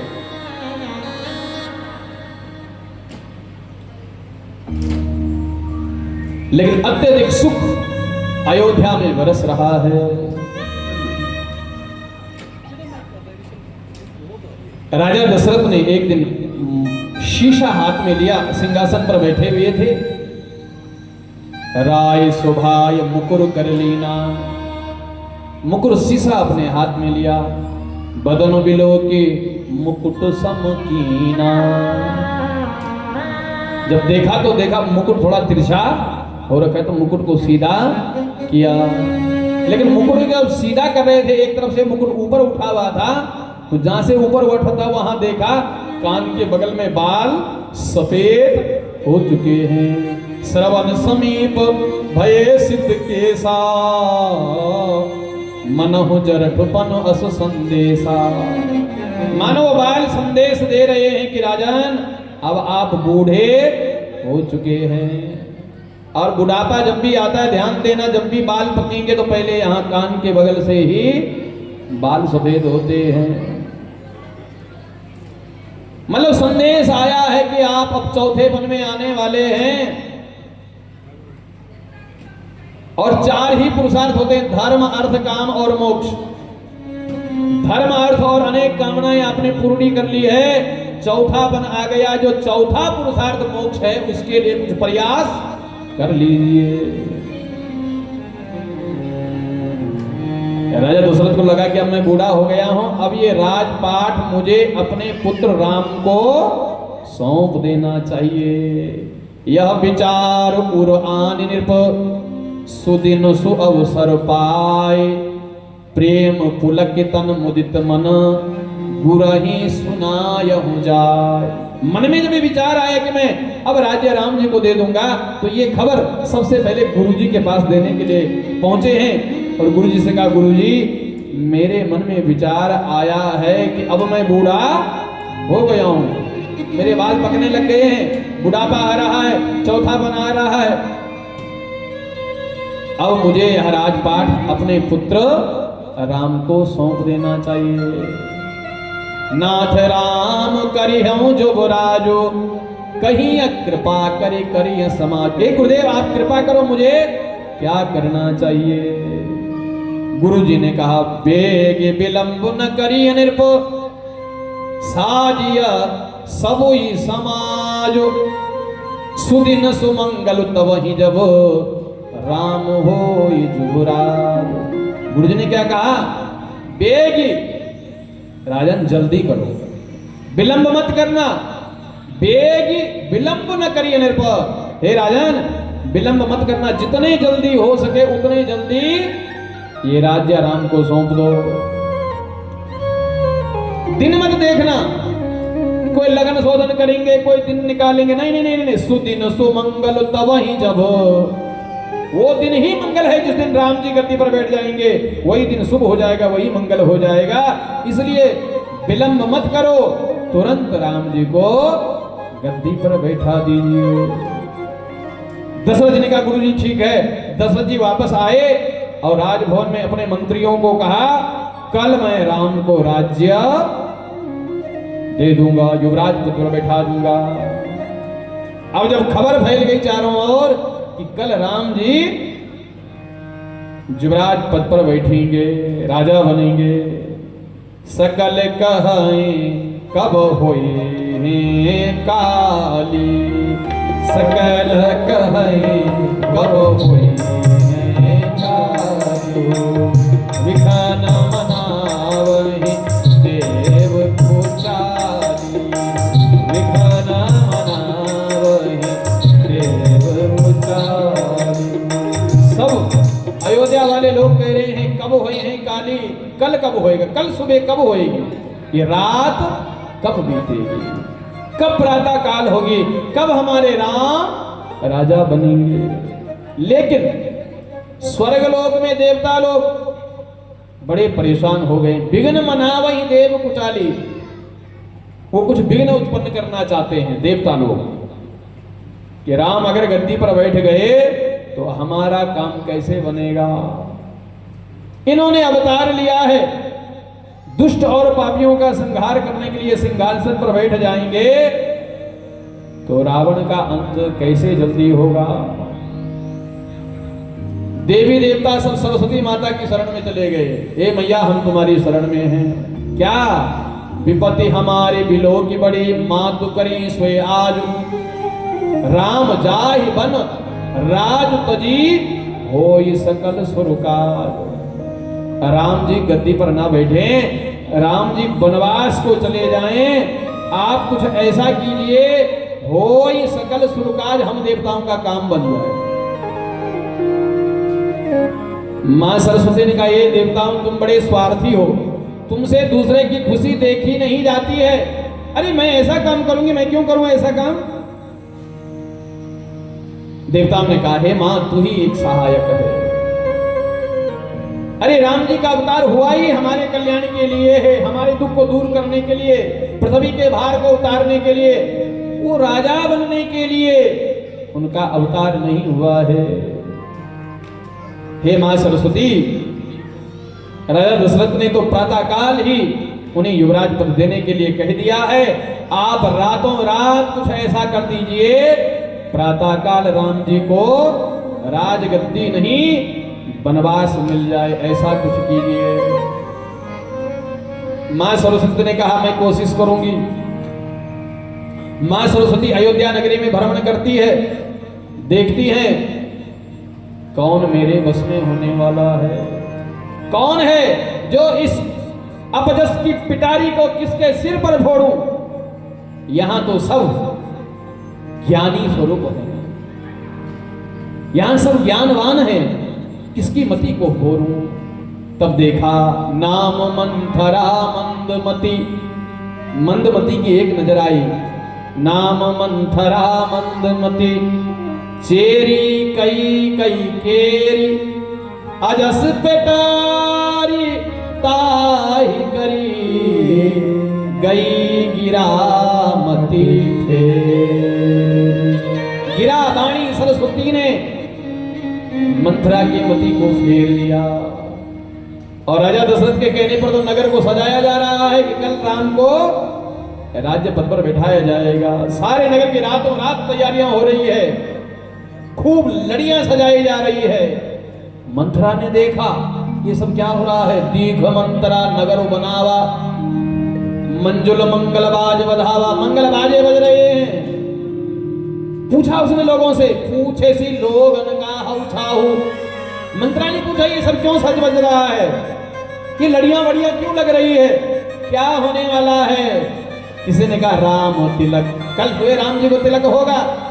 जैसे मंत्रा ने सुना राम तिलक सुने भाव और दाह, हृदय में पीड़ा होने लग गई। मंत्रा का हृदय जलने लग गया। राम को राज्य से दौड़ती हुई कैकई के पास जाती है। भरत मात पही गई विलखानी, दौड़ती हुई गई का अनमने हंसी का हंसी रानी। दौड़ती हुई गई तो सांस फूल रही।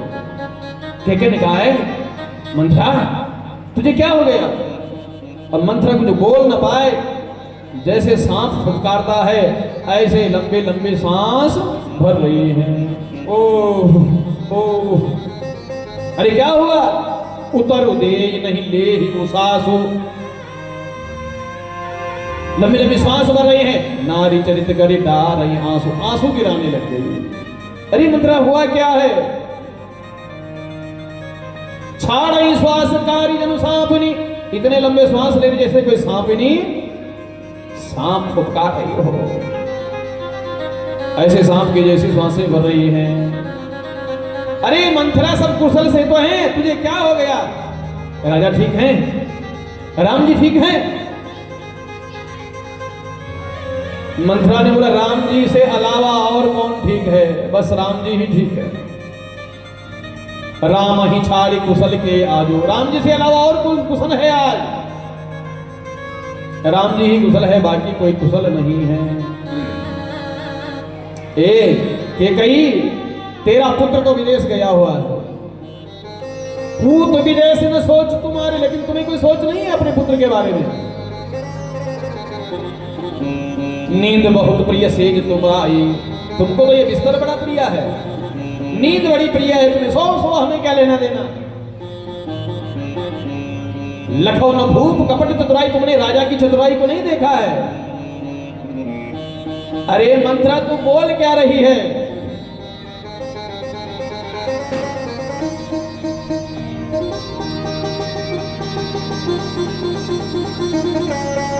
मंत्रा ने कहा क्या बोल रही हूं?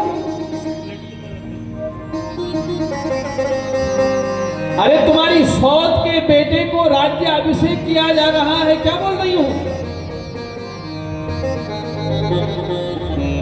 तो कहने का क्या हुआ? इसके लिए तू इतना परेशानी क्यों हो रही है? अरे इसीलिए लोगों ने कहा है काने खोरे कुबुरे कुटली कुचाली जानी ती विशेष पुनि चेर कही भरत मात मुस्कान। के मुस्कुराई, इसीलिए लोग कहते हैं ये काने, ये कुबड़े, ये कुचाल करने वाले होते हैं, लेकिन मुस्कुरा करके कहा कहीं इसको बुरा ना लग जाए।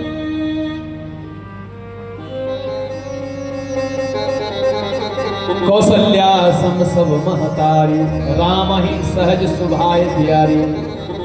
राम जी को सब माताएं बराबर समान प्रेम करने वाली, राम सबको प्रेम करता है और राम को भी सब प्रेम करते हैं। मैं सबसे ज्यादा राम को प्रेम करती हूं, के कह रही है। प्राण ते अधिक राम प्रिय मोरे, प्राण से भी अधिक प्रिय मेरे राम है। तिनके तिलक छोभ कसतो, उनके तिलक से मेरे को क्यों पीड़ा हुई? मुझे अपार प्रसन्नता हो रही है। मंत्रा तूने ये खबर मुझे सुनाई है, राम को राज्याभिषेक हो रहा है। ए मंत्रा, भरत की सौगंध खा करके कहती हूं तू अपने मन से इस कपट को दूर हटा दे। भरत सपत तोई सत्य कहूं परिहरि कपट दुराओ, एक कपट को छोड़ दे।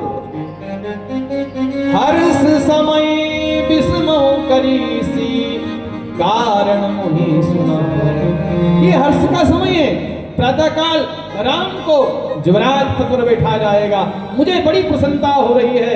अरे ऐसी प्रसन्नता के समय में तू ये मोह क्यों बना रही है? मंत्रा ने कहा हमें क्या लेना देना, कोई राजा बने कोई रानी बने, हमें क्या लेना देना। लेकिन कि कई मेरा स्वभाव है हर्ष समय जारे जोग स्वभाव हमारा, क्या करे विधाता ने मेरा स्वभाव ही ऐसा बनाया है। आना भाला देख ही न जाए तुम्हारा, तुम्हारा अनहित मुझसे देखा नहीं जाता है। ये विधाता ने मेरा स्वभाव ही ऐसा बनाया है कि तेरा कोई अहित करे, तुम्हारा अहित मुझसे देखा नहीं जाता है, इसीलिए परेशान हो रही है। राजा ही तुम पर प्रेम विशेषी, तुम्हें लगता है कि राजा तुमसे बहुत ज्यादा प्रेम करते हैं, लेकिन कैकेयी सौत स्वभाव सकई नहीं देखी। कौशल्या तुम्हें देख नहीं पाती है, कौशल्या तुमसे बहुत जलती है। उसने ही ये प्रपंच रचा है, रचि प्रपंच भूपति अपनाई। कौशल्या ने ये प्रपंच रचा है, राम तिलक हित लगन धराई। राम का जो लगन कराया है ना, ये तेरी सौत की कुचाल है। और सुन, उसने आज से नहीं न जाने कब से ये प्रपंच रच रही है। तुम्हारे पुत्र को ननिहाल भेज दिया। पठये भरत भूप ननि औरे, राम मातु मत जानब रहुरे। एक गई राम की माता कौशल्या ने राजा को अपने बस में कर रखा है, और तू कहती है कि राजा मुझसे बहुत प्रेम करता है। अब मंथरा की वो अटपटांग बातें, कई कई सुता सुनत कटुबानी, कही ना सकई कछो सहमी सुखानी। जब मंथरा की ये बातें कई कई ने सुनी तो कुछ बोल नहीं पाई, सहम गई एकदम, और उसको लगा मंथरा ठीक बोल रही है। दुष्ट का संग करने से धीरे धीरे कोई सुमति भी हो तो दुष्ट का संग करते करते उसके भीतर भी कुमति प्रकट हो जाती है। और मंथरा के संग रहते रहते आज कैकेयी के भीतर भी वो कुमति प्रविष्ट कर गई। सुनो मंथरा बात फुरी तोरी, दहिनी आंख नित भर गई मोरी। ए मंथरा, मेरी दहिनी आंख फड़क रही है, और स्त्री का दाहिना अंग फड़के तो कुछ न कुछ अशुभ होता है। ए मंथरा, तू मेरी हितैषी है, तू बता मैं क्या करूं? मंथरा ने कहा, कैकेयी तुमने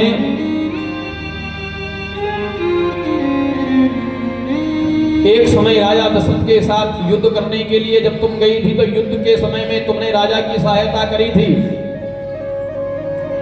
रथ के पहिए की जब कील निकल गई थी, उस कील की जगह तुमने अपनी उंगली को लगा दिया था,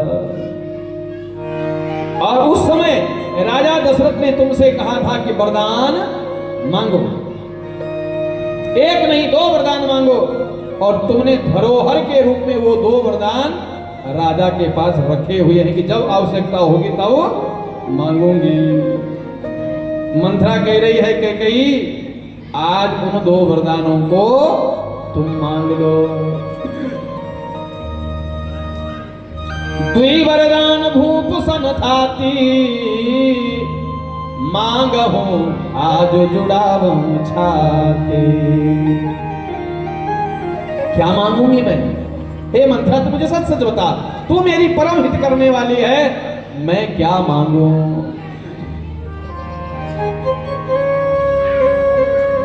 मंथरा कह रहे कैकेयी, सुतहि राजु राम ही बनवासु, सुतहि राजु राम ही बनवासु, देहु लेहु सब सवति हुलासु। एक वरदान से अपने पुत्र को राजगद्दी, सुतई राज और राम ही वनवासु, राम के लिए दूसरे वरदान से उनका वनवास। एक वचन से भरत को राजगद्दी, दूसरे वचन से राम को 14 वर्ष का वनवास। ये 2 वचन राजा से मांगो। और कैकेयी सुन, जब तक राजा राम की सौगंध न खा दे, वचन देने से पहले, वचन मांगने से पहले, तब अपने वचनों के बारे में कहना कि हम ये मांग रहे हैं। जब राजा राम की सौगंध खा दे तब इन वचनों को मांगना, और तब तक के लिए तुम कोप भवन में चली जाओ।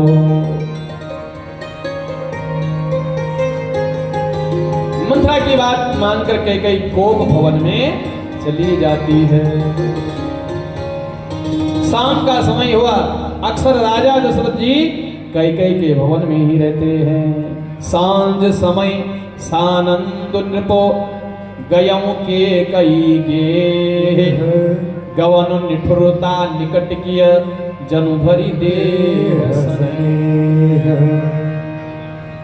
राजा ने जब भीतर जाकर के देखा कि कैकेयी कहीं दिखाई नहीं दे रही है,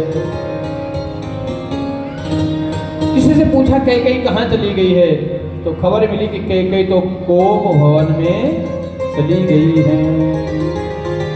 अब तो राजा कांपने लग गया, भयभीत होने लग गया। कई कोप होने, स्त्री नाराज हो जाए, पत्नी नाराज हो जाए तो पति को डर लगने लगता है, ये क्यों नाराज है, क्या बात हो गई होगी, ऐसा मैंने क्या कर दिया होगा, या किसी ने कोई अपराध कर दिया होगा। कोप भवन सुने सकोचे उराहु, कोप भवन सुने सकोचे उराहु, भय बस आगहुड़ परहि न पाऊ, भय बस आगहुड़ परहि न पाऊ, कोप भवन सुने सकोचे उराहु। कोप भवन सुने सकोचे उराहु। राजा दशरथ जैसे सुना कि कैकेयी कोप भवन में गई है, भाई बस डर के मारे आगाहुड़ पर ही न पाओ, पांव आगे नहीं बढ़ रहा है, कैसे जाऊं, कैकेयी के पास कैसे जाऊं, कोप भवन में, यानी कि वो क्रोध में है। और सुनो, पहले जब भवन बनाए जाते थे तो क्रोध करने के लिए एक कमरा अलग से बनाया जाता था, जैसे हम पूजा करने के लिए बनाते हैं मंदिर, वैसे ही क्रोध करने के लिए भी एक कमरा बनाया जाता था। क्यों? क्योंकि ताकि सारे घर में उस क्रोध का वायरस न फैले। कोरोना काल में आपने देखा होगा ना, किसी को अलग, उसको अलग उसमें देते थे, वहां कोई आता जाता नहीं। ऐसे ही क्रोध का भी वायरस होता है। कभी ध्यान देना, घर में एक व्यक्ति क्रोधित हो जाए तो सारों में वो क्रोध धीरे धीरे, तुम ऐसे ले तू क्या गरम कि मैं ज्यादा गरम, इसलिए वो वायरस सब में ना फैले, क्रोध करने के लिए भी एक भवन बनाया जाता, उसका नाम कोप भवन, यानी क्रोध वाला भवन। यहाँ क्रोध आए तो यहाँ जो मर्जी कर, दीवार फोड़, मुक्का मार दीवार में, सिर मार, जो मर्जी कर। कोप भवन। अब राजा को लगा कोप भवन में गई है धर्मपत्नी, कैसे जाऊं, भाई बस आगाहुड़ पर ही न पाऊं, भाई इतना हो रहा कि पांव आगे नहीं जा रहा है, कैसे जाऊं उसके तक, लेकिन गई, जाना तो पड़ेगा। अब पत्नी नाराज हो तो मनाना पड़ेगा, नहीं मनाते तो फिर और ज्यादा नाराज होते, हाँ तुम हमको मनाते भी नहीं हो, हाँ ऊपर से ऐसा काम करते फिर मनाते भी नहीं हो। सो सुनीति असी अगाया हूं सुखाने, देखो काम प्रताप गढ़ाई। राजा दशरथ गए हैं, बार बार कह रहे हैं, हे सुमुखी, हे पिक बहिनी, हे गजगामिनी, तुम क्यों नाराज हो, किसने तुम्हारा अपराध किया, तुम अभी बताओ, जिसने अपराध किया हमें उसको जो तुम कहो वही दंड दूंगी। बार बार कहराओ सुमुखी सुलोचनी पिक बचनी, कारण मोहि सुनाओ गजगामिनी निज कोप पर। हे गजगामिनी, हे पिक बहिनी, हे सुंदरी, अपने क्रोध करने का कारण बताओ, तुम क्यों क्रोधित हो। अनिहित तोर प्रिया के कीना, किसने तुम्हारा हित किया है, तुम मुझे बताओ, तुम्हारा ये मूड क्यों खराब है।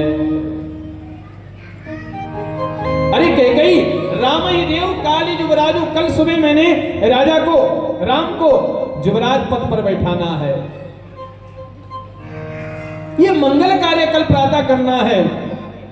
अब जैसे ही राजा दशरथ ने कहा कि कल सुबह राम को युवराज पद पर बैठना है, तलक ही उठे सुनी हृदय कठोर, तड़क से वहां से कैकेयी खड़ी उठ गई, मानो किसी ने पके हुए बाल तोड़े पर जरा सा छू गया हो।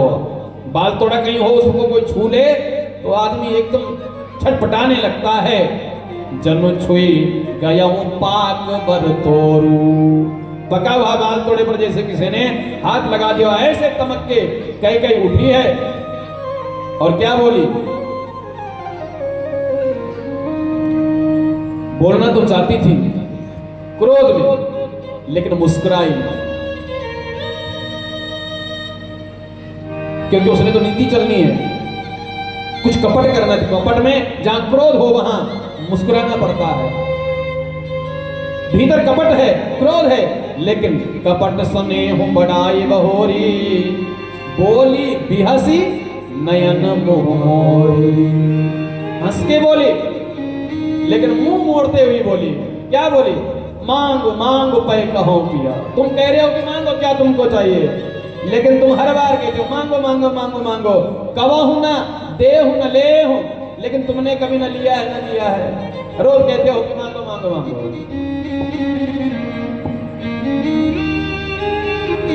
देन कहो वरदान दुई, देव पावत संदेह। तुमने दो वरदान के देने के लिए मुझे कहा था, वह पाने में भी मुझे संदेह है कि तुम वो दो वरदान भी मुझे देते हो या नहीं देते हो, कोई पता नहीं है। और रोज कहते हो कि मांगो, मांग क्या चाहिए तुम्हें, तुम्हारे लिए तो अपना सब कुछ नहीं उछावा। राजा दशरथ ने कहा, कैकेयी तुम मुझे मिथ्या दोष लगा रही हो। मैंने तुम्हें दो वरदान देने के लिए कहा है, लेकिन तुमने आज तक कभी मांगा नहीं है, और मैं तो उसी दिन दे रहा था। तुमने कहा था कि जब मुझे जरूरत हो तब मांगूंगी, तो मांगो। आज तक तुमने मांगा नहीं, हम पर दोष लगा रहे हो कि मांगो मांगो कहते हो, देते कुछ हो नहीं। अरे दुई के चार ले हो, दुई क्या दो वरदान के चार वरदान ले लेते, लेकिन इस मंगल के समय में अमंगल का ये रुख मत अपनाओ।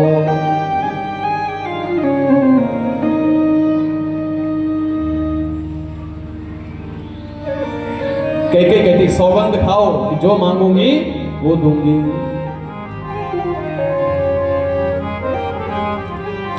दशरथ जी कहते हमारे कुल की परंपरा है कैकेयी, जो वचन हमने देने के लिए कह दिया और सामने वाले से कुछ भी मांग ले, हम पीछे नहीं हटते हैं। नहीं असत्य सम पातक पुंजा, गिरि सम होय की कोटिक गुंजा।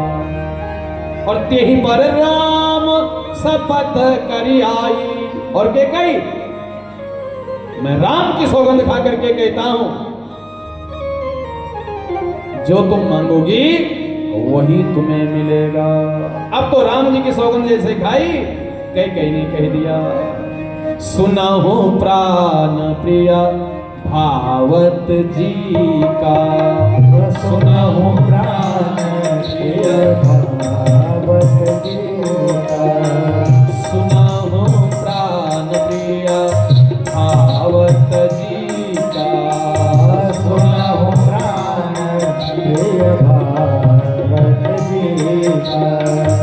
देहो एक बर भरत ही का, देहो एक बर भरत ही का, सुना हो प्राण प्रिय भावत जी का, सुना हो प्राण प्रिय भावत जी का। हे प्राण प्रिय, हे राजन, पहले वरदान से आपसे मांगती हूं, देहो भरत ही टीका। जो युवराज पद आप राम जी को देना चाहते हो, वह युवराज पद, वह राजपद मेरे पुत्र भरत को मिले।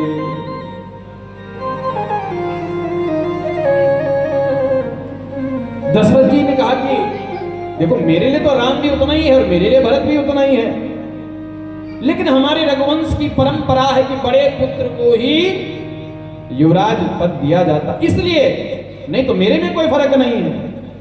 और राम को भी राजपद की कोई लालसा नहीं है। कोई बात नहीं, मैं आज ही दूतों को भेजता हूं और भरत शत्रुघ्न को ननिहाल से वापस बुला दो, जैसे वो यहां आएंगे उनको राजपद पर बैठा दिया जाएगा। दूसरा वरदान मांगो, मांगू दूसर बर कर जोरी, मांगो दोसर बर कर जोरी, पुरवहु नाथ मनोरथ मोरी, पुरवहु नाथ मनोरथ मोरी। हे राजन, दूसरे वरदान का जो मेरा मनोरथ है उसको आप अवश्य पूर्ण करोगे। और आपने राम की सौगंध तो खाई है, भरत को आप टीका दोगे, दूसरा मेरा वरदान सुन लो। राजन जी का कहो कहो, तुरंत कहो, हमको आगे भी कल के लिए तैयारियां करनी। बोलो। तापस वेश विशेष उदासी, तापस वेश विशेष उदासी, तापस वेश विशेष उदासी, तापस वेश विशेष उदासी, 14 वर्ष राम वनवासी, 14 वर्ष राम वनवासी। जैसे ही 14 वर्ष राम वनवासी सुना, सुने मृद वचन, भूप ही शोकू, गला सूख गया। दशरथ जी का गला सूख रहा है, ये क्या मांग लिया? ससिकर छोत विकल जिमितो, जैसे चंद्रमा को राहु ने ग्रहण लगा दिया हो। दशरथ जी का मुख भी कांप रहा, गला सूखने लगा, माथे पर हाथ धर लिया। हे विधाता, ये तूने क्या कर डाला? माथे हाथ मूंदी दो लोचन, माथे हाथ मूंदी दो लोचन, तनु धरि सोचो लाग जन सोचन, तनु धरि सोचो लागो जन सोचन। अवध उजारी कीनी कहे कई, अवध उजारी कीनी कहे कई, दीन सिया चल विपति के दीन सिया चल विपति कई। ये तूने क्या मांग डाला, ये क्या कर डाला?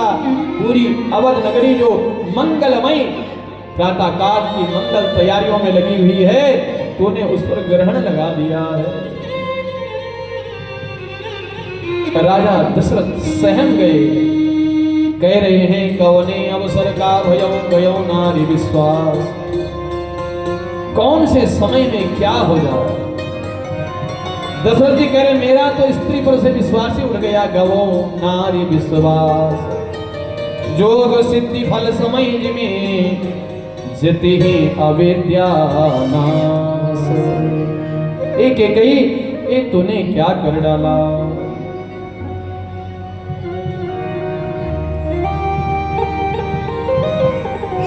के बोली क्या भरत तुम्हारा पुत्र नहीं है?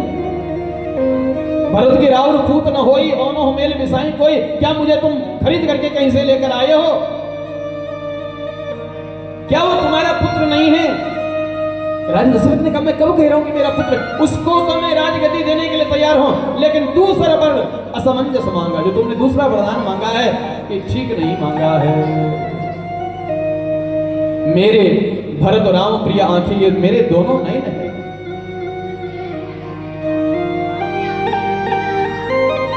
कई कई कह रही है मैं कुछ नहीं जानती, ये बनावटी आंसू मेरे सामने मत गिराओ। अगर प्रातः काल राम बन की ओर नहीं गया तो राजन सुनो, प्रातः काल आप मेरा मरा हुआ मोह देखोगे। होत प्रात मुनिवेश करी जो न राम बन जाहि, मोर मरण राजन मेरी मृत्यु हो जाएगी। मोर मरण राउर अजस, मृत्यु मेरी होगी, अपजस तुम्हें मिलेगा। मोर मरण राउर अजस निरपु समुझिय मगमान। और इसको अपने मन में पक्की गांठ बांध लो, जो मैं बोल रही हूं करके दिखाऊंगी। अब तो राजा दशरथ को पक्का हो गया ये अब पलटने वाली नहीं है, बस इसने मेरे जीवन को ही पलट डाला है। देखी व्याधि असाध को कि व्याधि ये रोग असाध्य है, अब इसका इलाज होने वाला नहीं है। देख व्याधि असाध निरको पर्यं धरन धुनि माथ, कहत परमार्थ वचन राम राम रघुनाथ, राम राम रघुनाथ। कई के दोनों वचन राजा दशरथ जी कुछ कह नहीं पा रहे हैं, गिर जाते हैं धरा पर। रात्रि पूरी दशरथ जी लेटे रहते हैं। तो दशरथ जी लेटे हैं तो हम भी कथा के माध्यम से दशरथ जी और कैकेयी का आज रात का संवाद यहीं पर विराम। जय श्री सीता राम। प्रातः कल देखेंगे, कल राम वनवास से कथा प्रारंभ होगी। आज की कथा को यहीं पर विराम। एक छोटा सा भजन और उसके बाद भगवान जी की आरती।